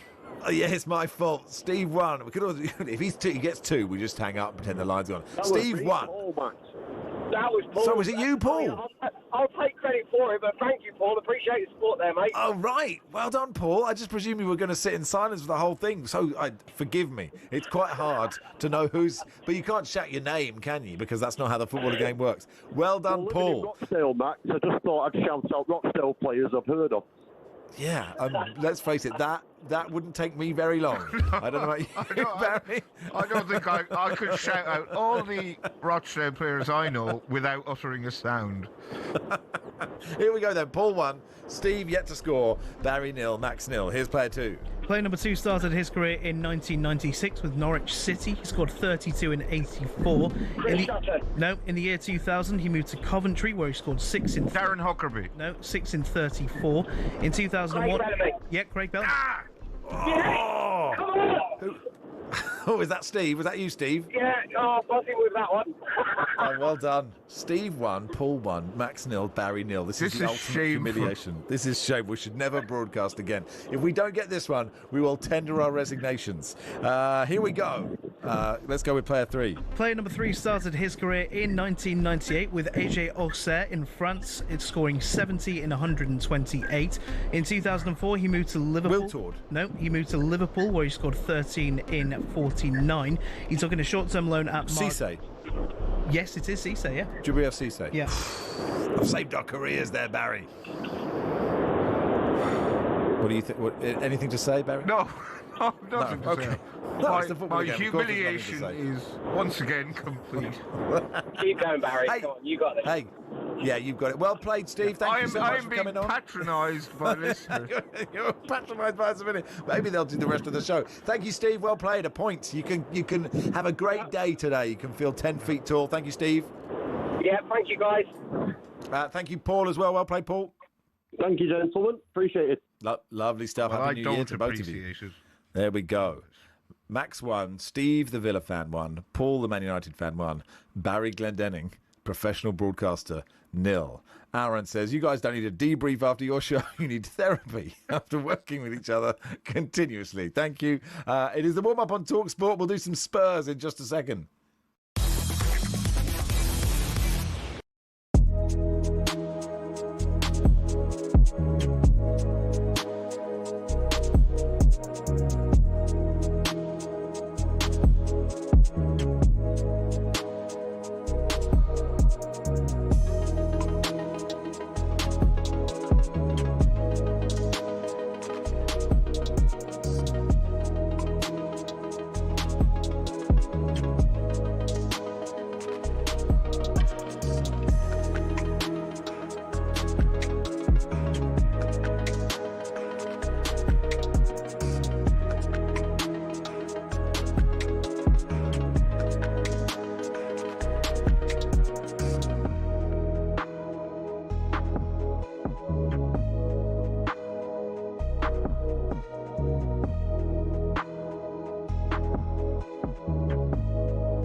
Good afternoon, you are listening to the warm-up on talkSPORT with Travis Perkins. For the latest big trade deals, head to travisperkins.co.uk or download the app. Crystal Palace Spurs, 4:30 kickoff. We'll chat to Kevin Day in a bit on the Palace side of things. Before that, let's do a bit of Spurs. Theo Delaney, host of the Spurs Show podcast, host of the Life Goals podcast as well. And general optimist, sort of Tottenham optimist, I would say, or maybe realist. I don't know, Theo. Are you optimistic, Theo? How are you? I'm good, thanks, Max. Optimistic, even for me, it's a tough brief to get optimistic at the moment. Very, very, very tough assignment today. I think going to Crystal Palace, such a good side, everything that we're not really. And I don't think many Spurs fans will be approaching this one optimistically. Oh, that's a bit of a blow, isn't it? How good do you think the players are? I sort of wondered this. When I look at the team, I think, these guys look good. This seems like a good football team, but I can't work out how good they are, Theo. That's a really good question, and that is a question we've been asking for a long time. We asked it last year under Ange, and you look at now we got a new manager, and we still seem to be every bit as bad. So you do wonder whether the quality of the players got something to do with it. You go through the team, you look at the back four when it's fit. Man for man, they all look like good players. They're good international players. Obviously, Romero's a World Cup winning player. Van der Ven is an outstanding talent. Udogie and Porro and Spence are all good international fullbacks. It's later on it's further up the team. The midfield, although the youngsters are good, I think Gray and Bergvall look like really good players in the making. They're already good, so they could potentially become outstanding. But you look at Paulinho and you look at Bentancur, and you wonder whether they'd get into any of the other top teams. You don't wonder for very long. I think the answer is they wouldn't. I mean, Paulinho went to Bayern Munich, couldn't get in the team for a year. So I think there's problems there. And then there's a lot of muchness further forward in the front positions as well. A lot of wingers there, or quasi-wingers, who, again, wouldn't get into top teams. People like Odegaard and Tell and Johnson, and even the centre forwards. We've got 3 centre forwards. But one's cropped, Solanke, and again, he's good but not that good. Good but not that good, I think, sums up the whole thing. Richarlison's a totally weird player because he looks like a pub player a lot of the time, but he does tend to get goals. I like Kolo Muani, but we're going to probably, if he has a good season, he'll have to go at the end of this season anyway. We've got no obligation to buy. So, yeah, I mean, I think the front, once you get past the back four, a massive upgrade is required. And when you go to somewhere like Palace today, Palace, who operate on a much smaller budget, they're a much smaller club, and you look at the two teams, you think, actually, Palace on a smaller budget look like a better team, even on paper. And then you look at the league table and form and stuff, and they are a good side. Having said that, they have lost their last 2 in the league. Thomas Frank has been rather hamstrung by the fact that so many of Tottenham's good players are crocked and have been crocked since the summer. Do you think the fans factor that into their criticism of him? A lot of Tottenham fans already think he's a beaten docket. He's been chewed up by the Spurs machine, and it's time for the next sacrificial lamb to come in. Yeah. Do you think, he has been unfortunate with injuries, although he's not really one to complain about them? No, I mean, he's definitely been unfortunate. So was Ange. We've had a bad time. But Ange sort of constantly mentioned the fact. Thomas Frank doesn't tend to use it as an excuse. No, I mean, he has had... I mean, if we had Kulusevski and Maddison and Solanke available, that would be a huge upgrade. No question about it. We've really missed the creativity. I mean, anyone who watches Tottenham regularly will tell you they're just not flowing going forward. I mean, they might... One good move per game where you go, wow, that was good. I mean, that's not enough to score goals in the Premier League, regularly and to win games. And Maddison and Kulusevski are a huge part of our, attacking creativity. So to lose them both, they're very much experienced Premier League players as well. So we've been relying on Siemens, who is not an experienced Premier League player. He's quite physically lightweight, so he's getting to grips with the league, which I think he very likely will. But to rely on him as the only really central creative player in the whole squad is unrealistic. So I think it has made a big difference. And I think, the more sober-minded fans do cut him some slack for that. I certainly do. I mean, but you're right. A lot of fans have already turned against him. And again, quite, rational ones really just say, oh, he's a busted flush already. I don't personally, I think I'd like to see him, give him more time, definitely. Yeah, I mean that's sort of the eternal questions. You have to give a manager at some point time. Yeah. So then I guess the fear is you don't give time to the right one, and then you're just back where you were. But since Tottenham generally don't do anything, you might as well give him time. And in 2 years or 3 years it doesn't work, you go, well, we gave him time, and if we hadn't given him time and we'd had 2 more managers, we'd still be bad. Do you know what I mean? That's sort of my sort of feeling about it. Yeah, I mean, you're right. He looks like a good man. Everything about him seems like... The only thing about Frank, I might have said this on here before, the only weakness that I think he's clever, sophisticated, he's a good coach, he's got a good CV, he's a very plausible bloke, he's likeable and he's articulate. His problem for me, possibly, and I don't know this because we don't see behind the scenes, I think he might be too nice. I think to do that job, you have to be pretty insensitive and brutish, because you have to take so much stick. And if it gets to you, you're going to be on a slippery slope. And also you have to be prepared to lay down the law with those players. I mean, players are pampered, and at Tottenham, the trouble with Tottenham, the players at Tottenham, we talk about, are they good enough? Also, are they motivated enough? Are they scared of losing enough? Because at all the other big clubs, you've got to win something or you have not achieved what you set out to do. At Tottenham, par is like 5th and no trophy. I mean, last year, they all got drunk for a week after they'd won that, the Europa. And obviously it was a fantastic, huge event for us all. It was wonderful.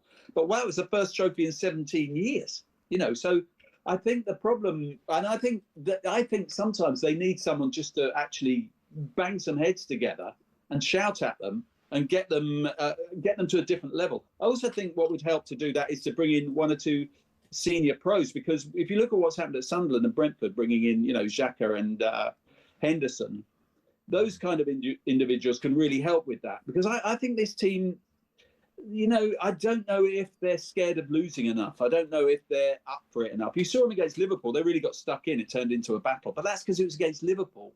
And you don't really get anywhere just doing it in the big games, unfortunately. Also, you're still likely to lose the big games because they've got better players.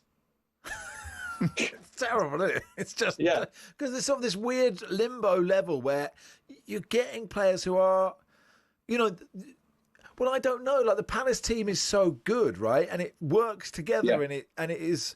But can Tottenham not recruit in the same place as them? Does you feel like Tottenham have to spend 50 million on lots of players who aren't actually that good, whereas they could just do what Palace do, or do Tottenham just get charged more because it's Tottenham?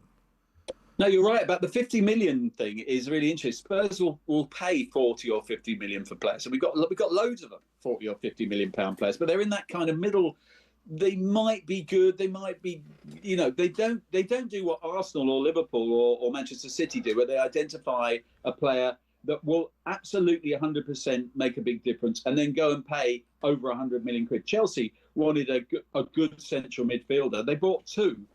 Both of them cost over 100 million quid. Both of them are now really important players for them. Arsenal needed one. They got the best one available and paid whatever it took, you know. Famously, we always talk about when Liverpool were not very good and Spurs beat them regularly, and then they went out and bought the best goalkeeper in the world that was available and the best centre-half in the world that was available, paid them the wages, paid the fees. Spurs never do that. And buying 40 or 50 million pound players is a kind of, it's just a gamble. It's like putting money into a slot machine. And with Palace, take a long time to put 50 million pounds in a slot machine. What do you think about what's the vibe on Vicario, Theo, at the moment? I think a lot of people have said, look, enough is enough with Vicario. Vicario is so unreliable. I mean, he makes fantastic saves, but all the goalkeepers in the top flight are brilliant shot stoppers. That's the minimum requirement, and he is a brilliant shot stopper. He's also very likeable as a guy. You know, he's very committed, and he's a cheerleader and all of that. But he is so erratic, and he gives goals away regularly. And people say, oh, he made that amazing save at the end of the Europa final. You know, it's as good as a goal. Yeah, but some of the mistakes he made before that were just absolutely unbelievably spectacular.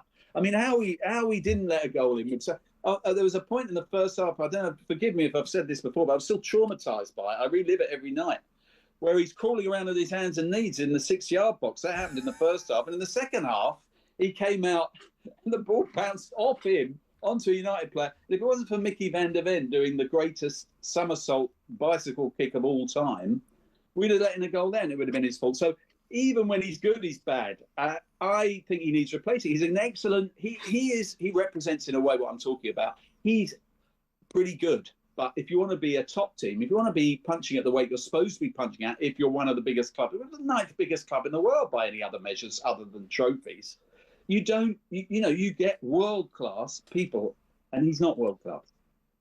Apart from that, all feels very positive, Theo. Yeah. Thanks for coming on. Pleasure. Theo Delaney there from the Spurs Show and the Live Goals podcast, which is not just for Tottenham fans. That's like Desert Island Discs for goals. It's a really good show. Theo Delaney there. We'll do some Palace with Kevin Day in a little bit. Now, the latest episode of How to Win the World Cup's available. It's a Christmas special with Matt Ford and England legend Stuart Pearce. And I mean, I love Stuart Pearce, but I imagine Matt Ford absolutely loves Stuart Pearce. Matt asked Stuart what life is like for a footballer around the festive period and if certain England players will be extra careful this year with the World Cup just around the corner. Also explain how seriously legendary Forest manager Brian Clough took training over the Christmas period. New episodes will be available every week between now and the tournament in America and Mexico and Canada. Can be found on Spotify or wherever you get your podcasts. We'll get a darts update and do a bit of Sunderland with Mickey Gray in a second.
Good afternoon. It is the warm-up on talkSPORT. Max and Barry here until 1:30. We get team news from Graham the Judge Courtney at the Stadium of Light, Sunderland Leeds. Chat to Mickey Gray about that game in just a second. Before that, let's get a PDC darts update from Ali Pally.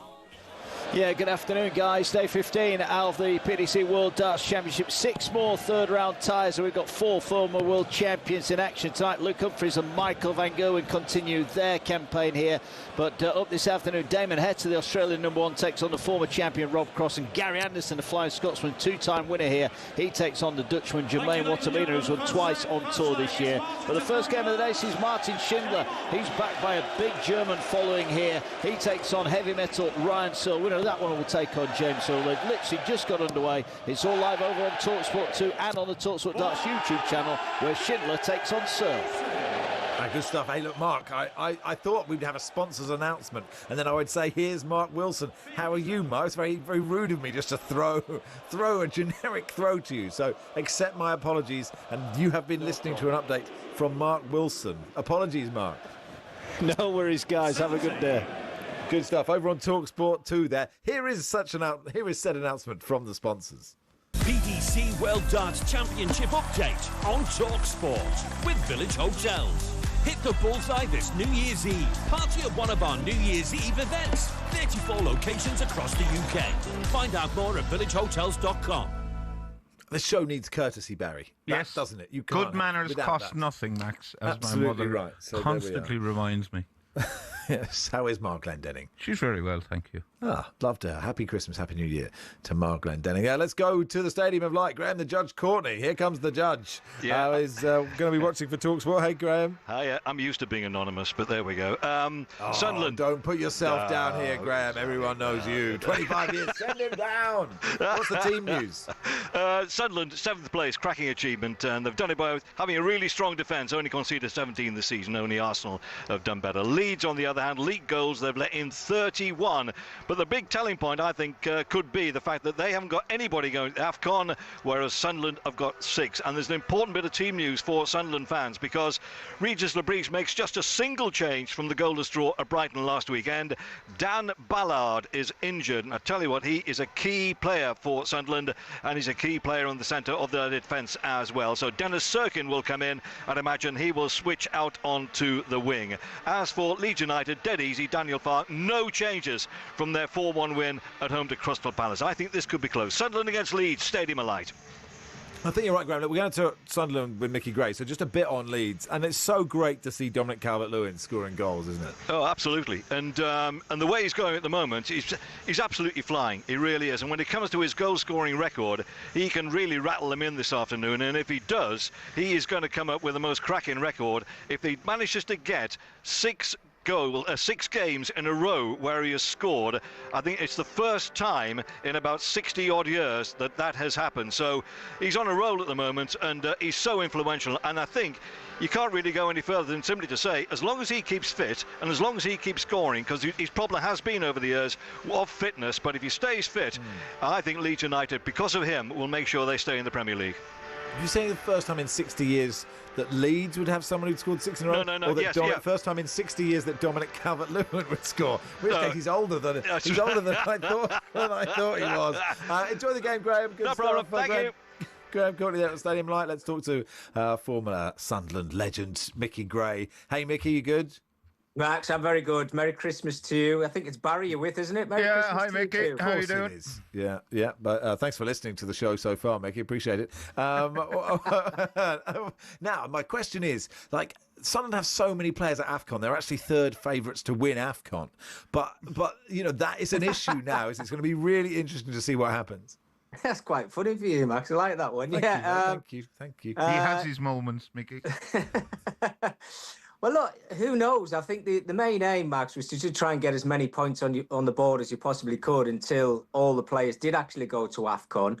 And they've certainly achieved that in most of the games that they've been involved in throughout this season so far. I think there's only one game, which is probably the Man City game, where they didn't turn up. But I think on that day, they had 3 or 4 players that were on 4 yellow cards. And if they did get another yellow card, they would have missed the Newcastle game. So I think you can kind of put that one to bed. But this is going to be an interesting game because I think it's probably maybe the first, maybe the second game of the season where I think Sunderland are going into a game where they expect to win the football match, if you understand what I mean, because they're in the Premier League, and I think whoever they've seemed to have played against so far, they've been kind of underdogs. But with Leeds coming up with Sunderland, and obviously Sunderland having the better start of the season, I think there's an expectation now.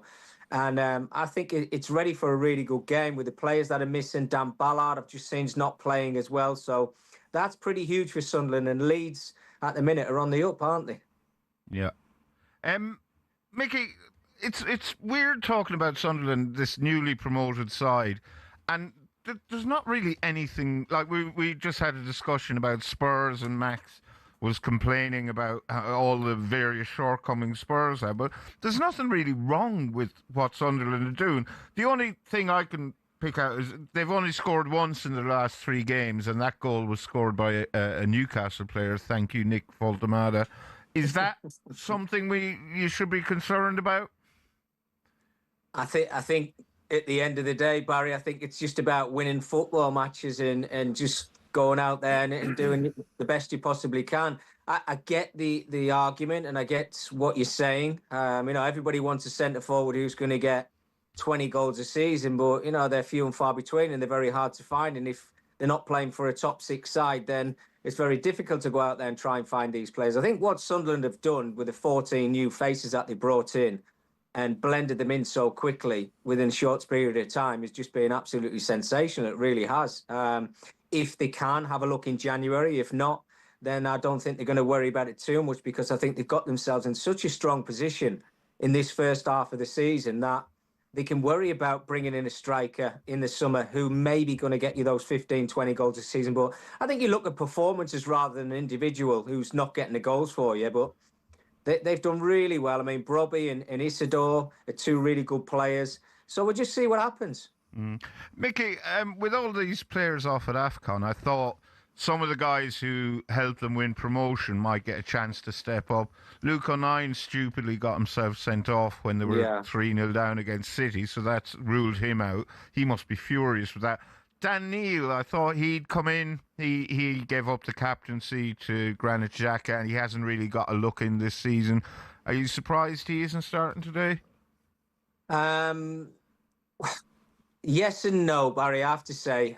Look, I think they've done incredible, that group of players, to get them back into the Premier League. But I think when we've seen the resurgence of all the players that have actually came through the door and they've done really, really well, it's so hard for Regis Labrie to maybe look at those players and think, can I rely on you on a weekly basis? Their chance, you're right, probably should have came while all the players are away on AFCON. I know Trey Hume's pretty much been a mainstay. I know Sirkin's starting today. He's been out with a bit of a wrist injury, I think he's had.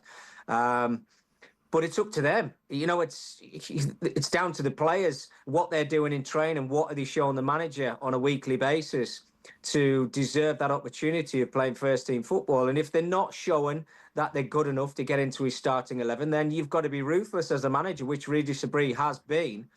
And unfortunately, those players have not been given too many opportunities. And I know you mentioned Luke O'Nien there as well. Look, he's been a fantastic servant to the club, but we're coming up to January at the moment, and those players that we have just been talking about, there might be an opportunity for them to go out on loan if they're not going to get first-team football.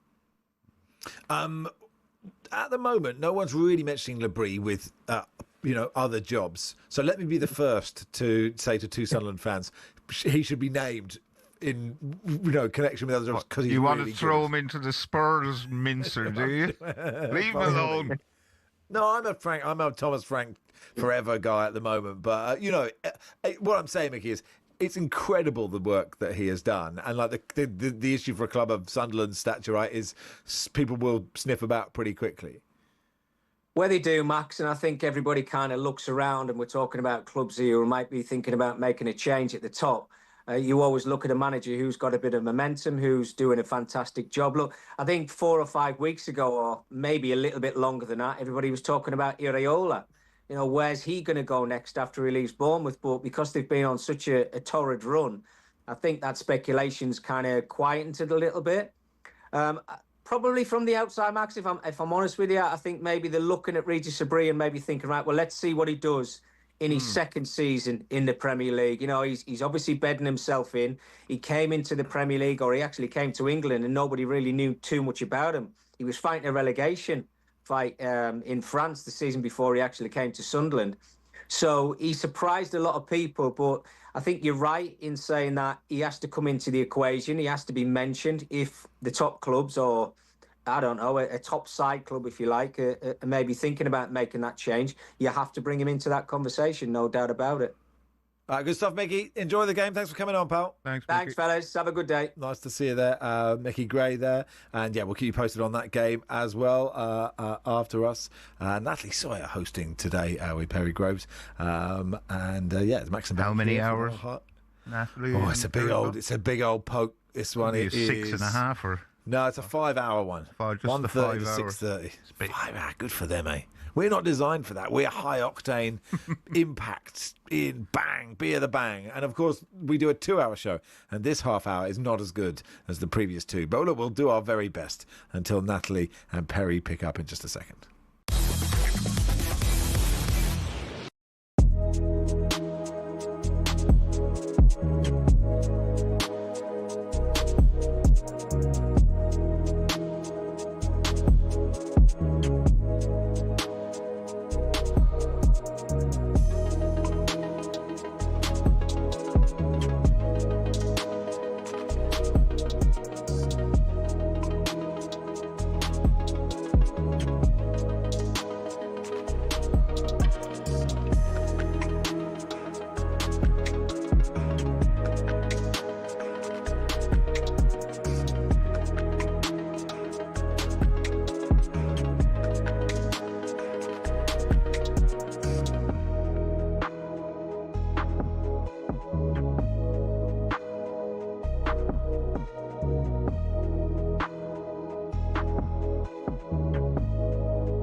Fancied having a beer in the stands while watching your team at the Emirates?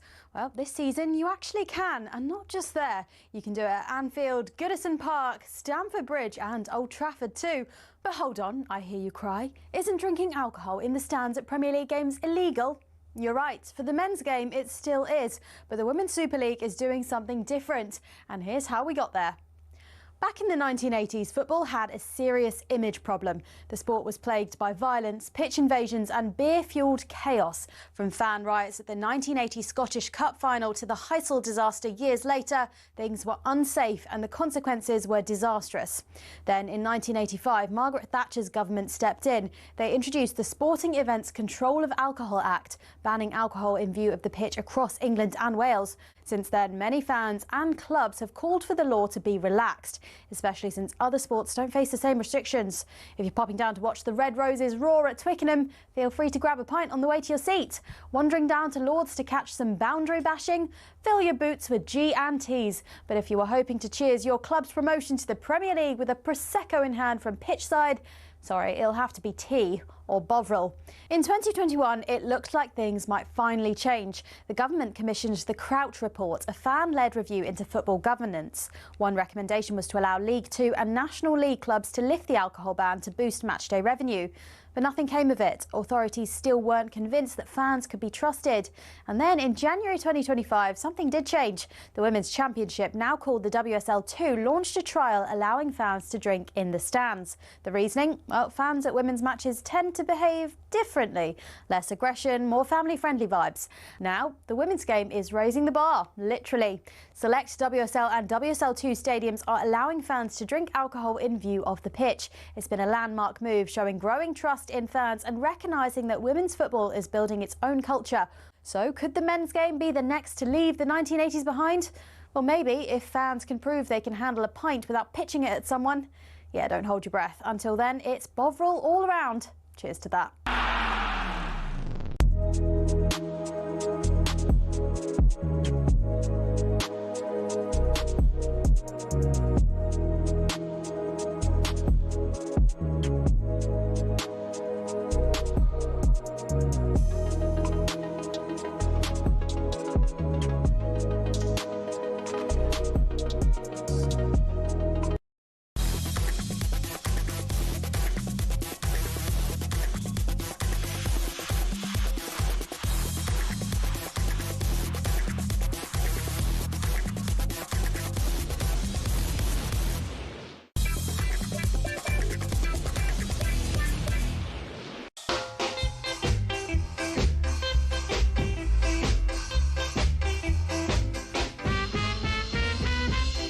Philip in Cranley's been in touch to say, just adding the Mark Wilson handover to the debrief agenda, point 74 on things that could have gone better, he says.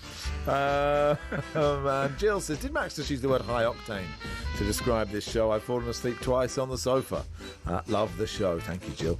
All right, we did some Spurs. It was a thoroughly miserable 15 minutes with Theo Delaney. Let's do a bit of Palace with Kevin Day. Hey, Kev, you okay? I'm all right, thank you. Yes, it's always nice to hear Simon Jordan's voice introducing the segment of the show.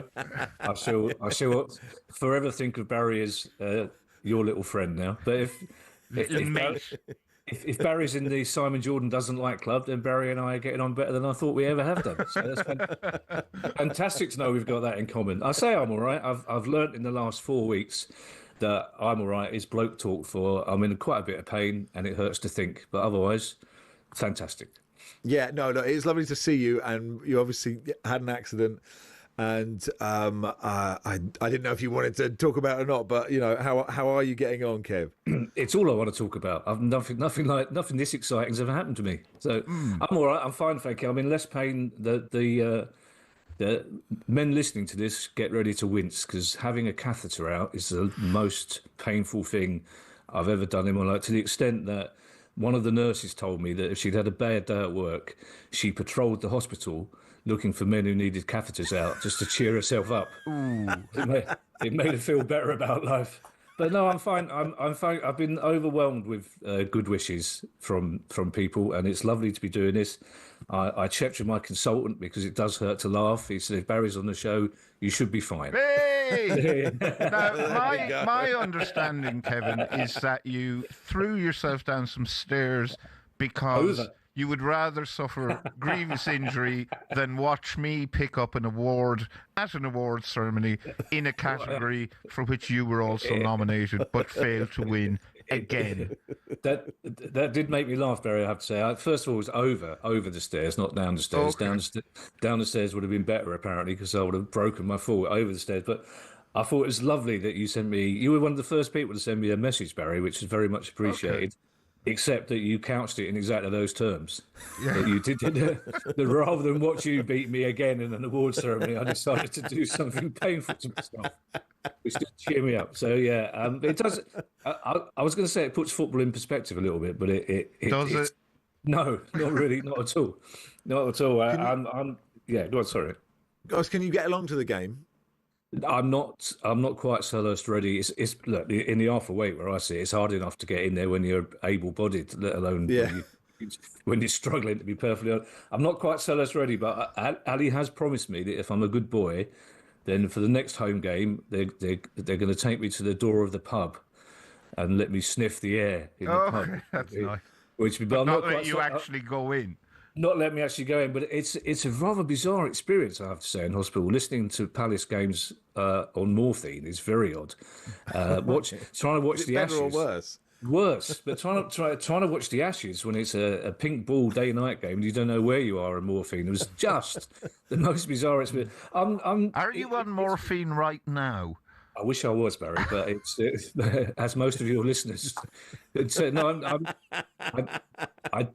do miss it. It's funny though. I know you said Theo. It was Theo that was on, was it? Yes. Yeah. Theo's not a ray of sunshine at the best of time. But if we were away from home today, I'd be far more optimistic than our away record. Apart from that, I think it was Ollie Glasner's first misstep when he decided to field two entirely different teams for the conference game and for the game against Leeds, and neither result was the right one. But he can be forgiven for that because, of course, the league game takes priority because you get £14.50 for winning the Europa Conference League and £3 million for every place. So I understand why he did it. But our away form is incredible. I think we've set some kind of record in the past year, like 48% of our points are away from home, less so at Selhurst. We're still in a position. I mean, we can't complain because even if Spurs win today, we'll still be above them. So it's not a bad thing. It'd be interesting to see whether Brennan Johnson's in the Spurs squad because the rumour is he's our first big signing. Whether that's true or not, we're supposed to be going after him and the fire sale that will be Wolverhampton Wanderers on the 1st of January. We're supposed to be joining in that. But do you want any of them? Well, it's hard to know that question, Barry, isn't it? Because you think, well, they're coming from a team that's doing terribly, but individually they are good players, you think, and you think these players would be so relieved to be taken out of that Wolves environment. Well, they're not, oddly, they're not playing badly by all accounts. Wolves apparently at Anfield yesterday they were really good, but yeah, no. Most people would be really delighted to have two home games coming up over the rest of the holiday, but for us, I would be much happier away.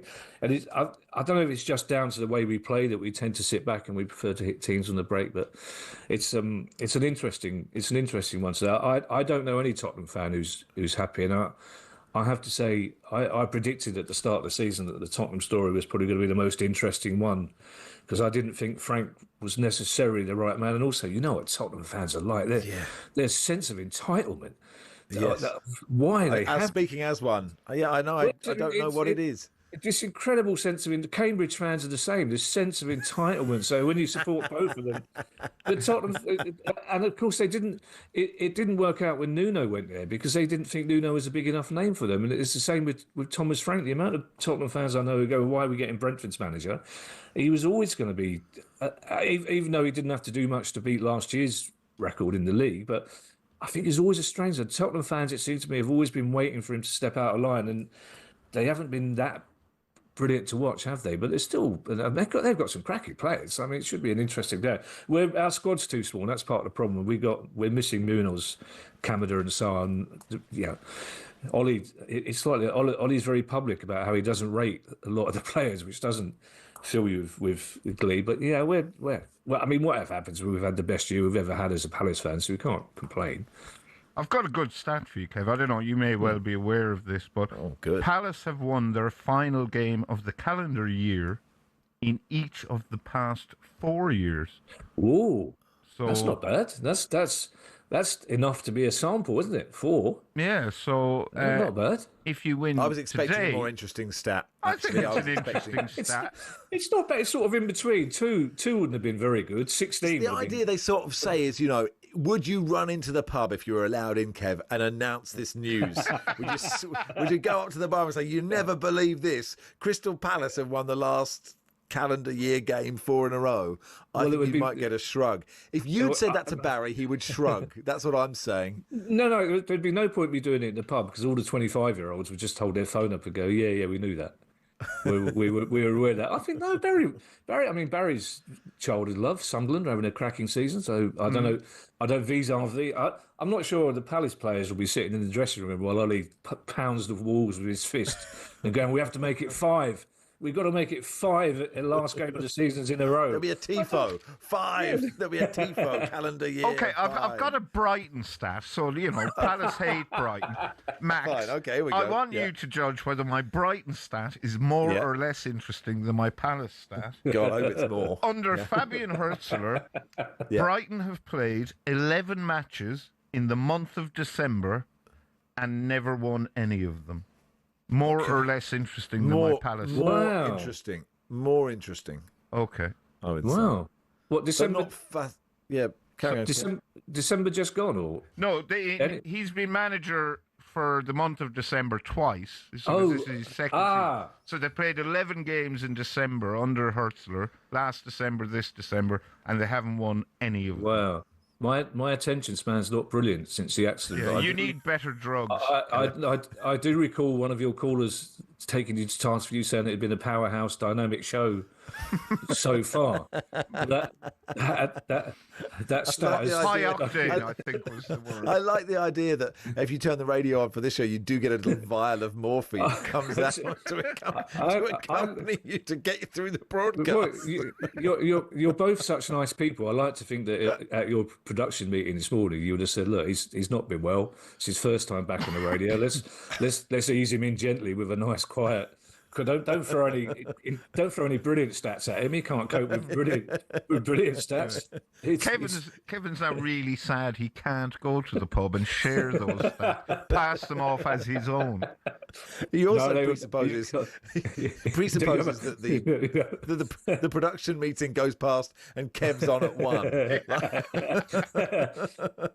Also, Barry, I couldn't pass those stats off as my own, Barry. They got Glendenning written all over them. Those, they really those do. Stats. So what's the Glasner? What's this situation? Because he is quite public about Palace not buying anyone. Yeah, is he off at the end of the season? What's the vibe? In all honesty, I mean, he's right. I mean, Steve Parish has admitted that we were too short in the summer for reasons that only Steve Parish can understand. But you can't criticise either Steve Parish for what he's doing for the club or Ollie Glasner. I suspect Ollie will be off at the end of the season. I think whatever happened, he was always going to go at the end of the season. He was quite honest when he started about how he wanted to come to the Premier League to raise his profile. It'll be. I think he will go to a bigger club. Whether it's here or not, I don't know.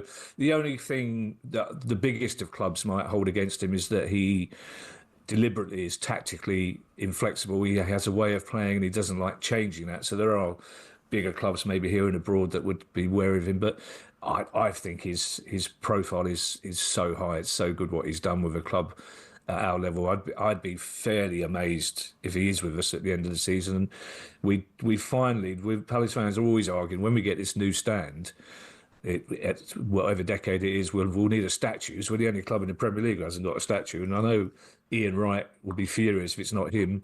Simon Jordan will be furious if it's not him.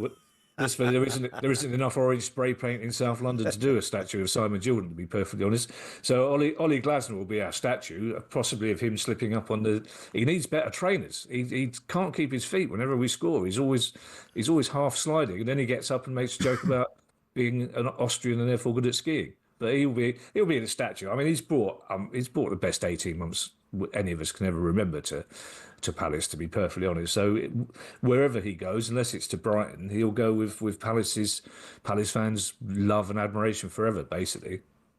Weird to have a statue of yourself, isn't it? I mean, I'm looking at the three of us that feel it's unlikely. It's unlikely. Yeah. Like we're doing all right. Yeah. But I'm not sure at statue levels. Odd. I think my favourite statue was the guy who took Wigan out of administration. Suggested that perhaps a statue of him outside the ground might be, which of course Kieran Maguire thought was a great idea. A statue of a man with a spreadsheet would be a great idea. The Tom Finney statue. You'll never get a better football statue than that. The splash one, the statue of him in a park. It's amazing, but I wouldn't mind a little, maybe a statue, Subbuteo-sized statue of the three of us outside talkSPORT House would be quite nice, wouldn't it? Yeah, let's see what we can do. We can't even get a magnet on the wall with our names on like everyone else, let alone a statue. You can't get your own ID pass, can you? So you have to be signed in every time you do the show. There was one former My name boss. isn't even right on the jingle. It's pronounced wrong. There was one former boss who had to send me a text going, "We're putting out a photo of all the presenters. You're not on it." On it were 3 people who at that point had never hosted a show on talkSPORT and have still never hosted a show on talkSPORT. But that's okay. I'm not precious. Hey, Kev, lovely to talk to you. Lovely to see you looking well. Andrew, And thanks for having me. have a good new year. Cheers, pal. Thank you. Happy New Year. Kevin Day there, comedian and Crystal Palace fan. Sunday session, Game Day Live. We'll keep you posted on that. We'll do some AFCON in just a second.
Afternoon all, it is the warm-up on talkSPORT. Max and Barry here for the next 10 minutes or so before Game Day Live with Natalie Sawyer and Perry Groves. We'll do some AFCON in just a second. Before that, let's get a PDC darts update from Ali Pally with Mark Wilson.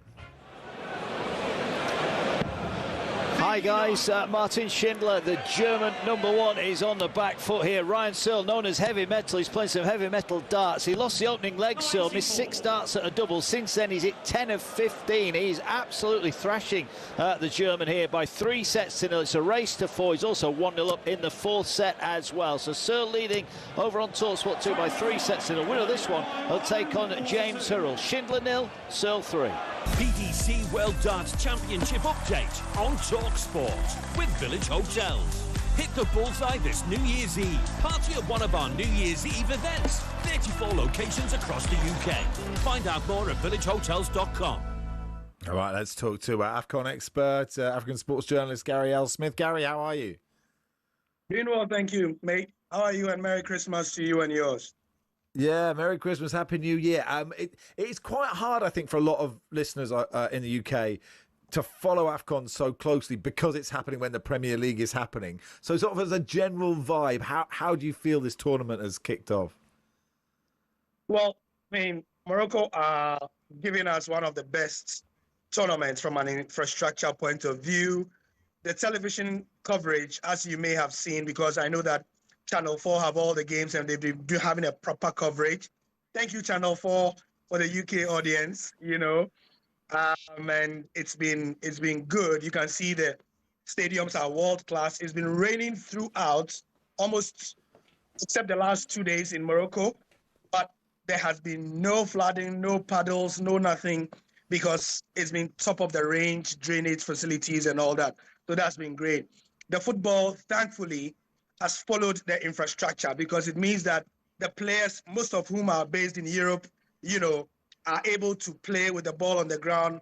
And for those who have followed AFCON, the tactics mirror European football greatly. So there have been very watchable games end to end. In my honest opinion, there have been maybe only 2, what you would call boring games. There's been one goalless draw, only one goalless draw, but the football has been great. It's been watchable and it's been very, very exciting. I think also, before I finish answering this question, the temperature is also a factor. It's winter in Morocco. Most AFCONs, the football is a bit lethargic because it's so hot. This time it's cool and the players are able to, they are not sweating, they are not having to deal with the heat. So I think those are the factors that are responsible for us having some, or most of the games being so good and end-to-end so far, yeah. Gary, Nigeria and Egypt have already booked their places in the knockout stages with a game to spare. Morocco still have a bit of work to do, but will probably go through. Have there been any upsets or any surprise packages in the tournament so far? Not really upset in a major sense of the word. Remember, we are only on round 2 of matches. It's match day 2. Match day 1 pretty much went according to the script. All the teams, who you would regard as favorites or second favorites, typically won, or they had strong performances. And you would not say we have had upsets in the sense of the word so far. Round of 16, you betcha we are going to have some real upsets, because the way things are lining up and the fixtures are lining up, boy, we are going to have some real good news by this time next Sunday when I speak to you, hopefully. That goal with Morocco are real hot favourites for this, so that host as well. But Ayoub El Khabi scored this amazing overhead kick. And then what was amazing, Gary, was that people said, look, there's like a 3.5 minute montage of him scoring overhead kicks. This is a ridiculous specialism to have. Yeah.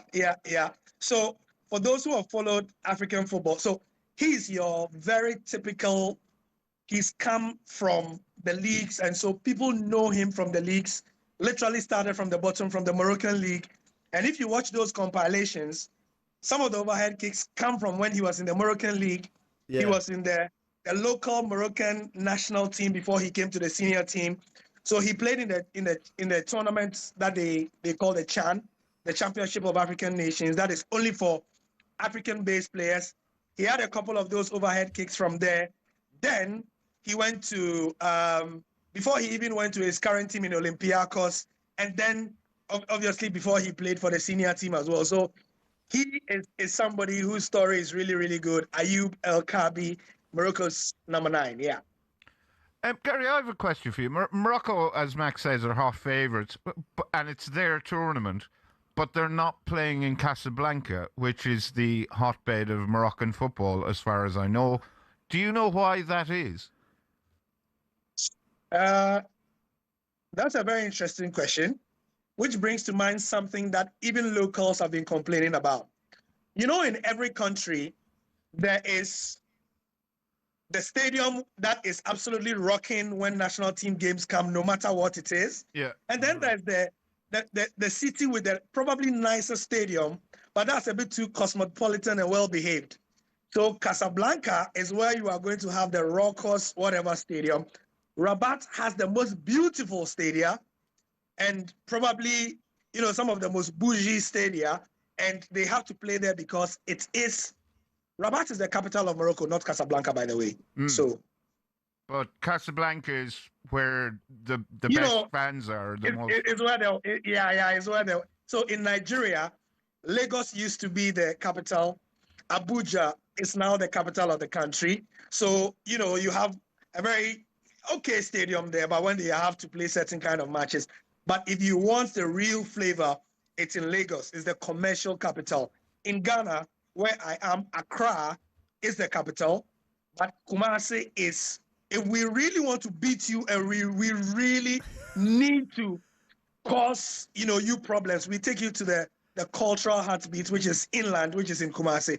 I mean, South Africa, Pretoria is the capital, but if they really want to give you problems, they go to Johannesburg, to Soccer City. You know what I'm saying? So, yeah. I mean, almost every country has that, and they had to play it in Rabat because, you know, that's where the Prince lives. The stadium is literally called the Prince Moulay Stadium. It's named after the Crown Prince, so you have to take it there. But yeah, you know how it is. Hey, look, Gary, we're out of time. Will you come on next week and we'll do more? Because I've really enjoyed this chat. Maybe we can look at the Premier League stars and who is.